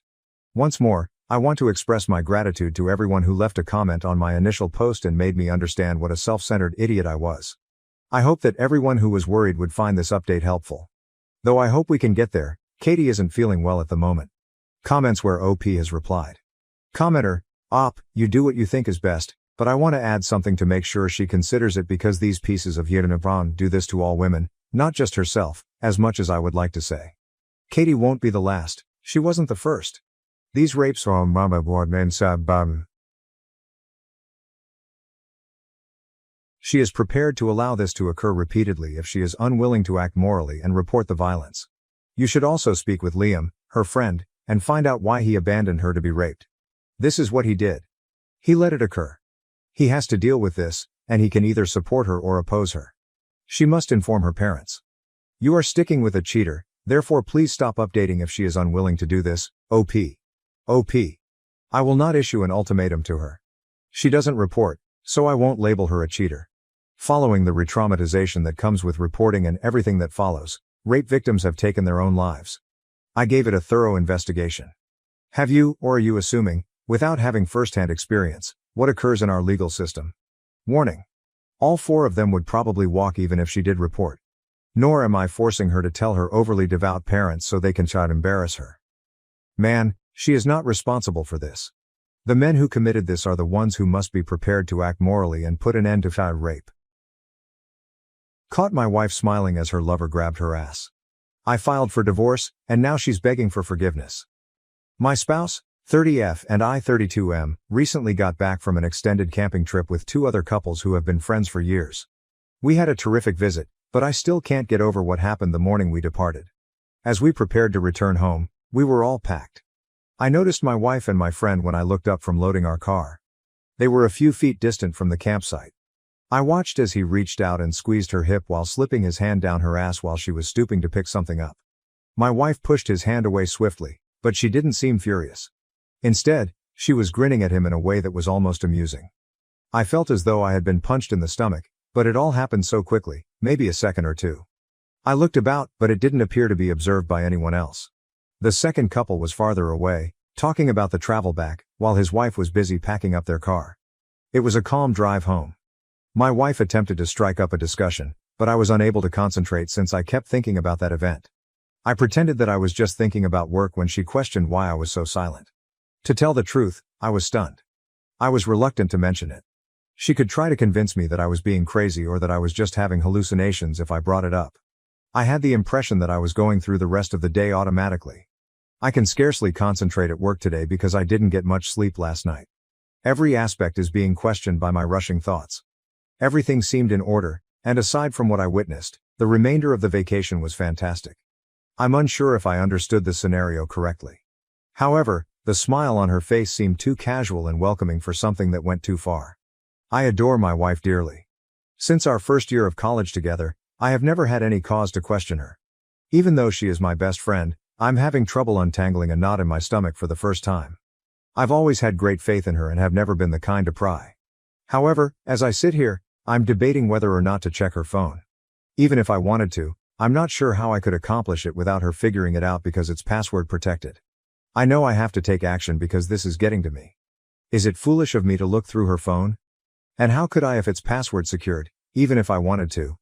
Update 1, I located her iPad. Since there was no password, I was able to log in, and her phone is still linked to it. She's using Telegram. There, they have been conversing. She is cheating, but I'm still reading through the messages. I'm attempting to maintain my composure so that I can make the right decision going forward without ruining this. How should I proceed? When she gets home, should I confront her? Should I confront him at his home? Please assist. Update 2. I appreciate all of your advice. I kept it a secret from her. I've sequestered myself in my home office, claiming that I have work to catch up on. She is not a suspect. The iPad stayed with me. She won't even realize it's gone because she hasn't used it in a long time. As an additional precaution, I used my phone to take screenshots of every message they sent. As far as I can tell, they have been communicating for at least 8 months. Their primary means of contact is Telegram. After splitting from me and his wife, they appear to have exchanged explicit communications and even planned to formally announce their relationship. It's unbelievable that she would harm me in this way. She even texted him a suggestive picture of herself earlier this evening while she was heading to the gym, based on the communications I read. She wanted to be intimate and began kissing me as soon as she got home. I declined, stating that I had some work to do. I'll take the advice I've been given here and get some evidence because I'm confused and unable to think clearly right now. I'll go to work on those actions. Additionally, I've noticed a number of comments suggesting that I keep my money apart from hers. We have joint bank accounts and co-own the apartment where we reside. She is aware that I had a sizable legacy from my parents, who passed away in a car accident 2 years ago. Even if she doesn't have access to that money, is there anything I can do to safeguard it in case something goes wrong? Fortunately, we are not yet parents. Update 3. Since I occasionally work from home and had no meetings this morning, I used the time to look up and call attorneys. Although most couldn't schedule me until next week, I have 2 consultations scheduled for tomorrow. As soon as I get a lawyer and get myself covered legally, I will tell his wife and present her the evidence. Before I determine what to do next, like addressing my wife, I'll allow her time to organize her affairs and, if she so desires, hire a lawyer. I have no idea why I'm feeling this way. For some reason, I'm more numb than outraged. The messages, particularly the explicit ones, make me feel ill and queasy. I feel like I'm living someone else's life, even though I'm only doing what I have to do at the moment. I'm not sure how long I can maintain this poker look before she realizes something's wrong. I appreciate all of your support and messages. Update 4, I appreciate all of the advice you have given me. I have been keeping myself occupied with work and going to the gym, so not much has happened since yesterday. My wife is aware that the anniversary of my parents' deaths is approaching in approximately 1 month. I simply said that I was thinking about them when she questioned why I appeared aloof. A handful of my scheduled lawyer consultations are today, but the majority are scheduled for next week. After I choose a lawyer and am aware of my options, I will provide another update. Final update. My divorce papers were filed this morning after I found a great lawyer who was able to draft them in a matter of days. Since I reside in a no-fault jurisdiction, none of the adultery evidence I collected will be utilized in court.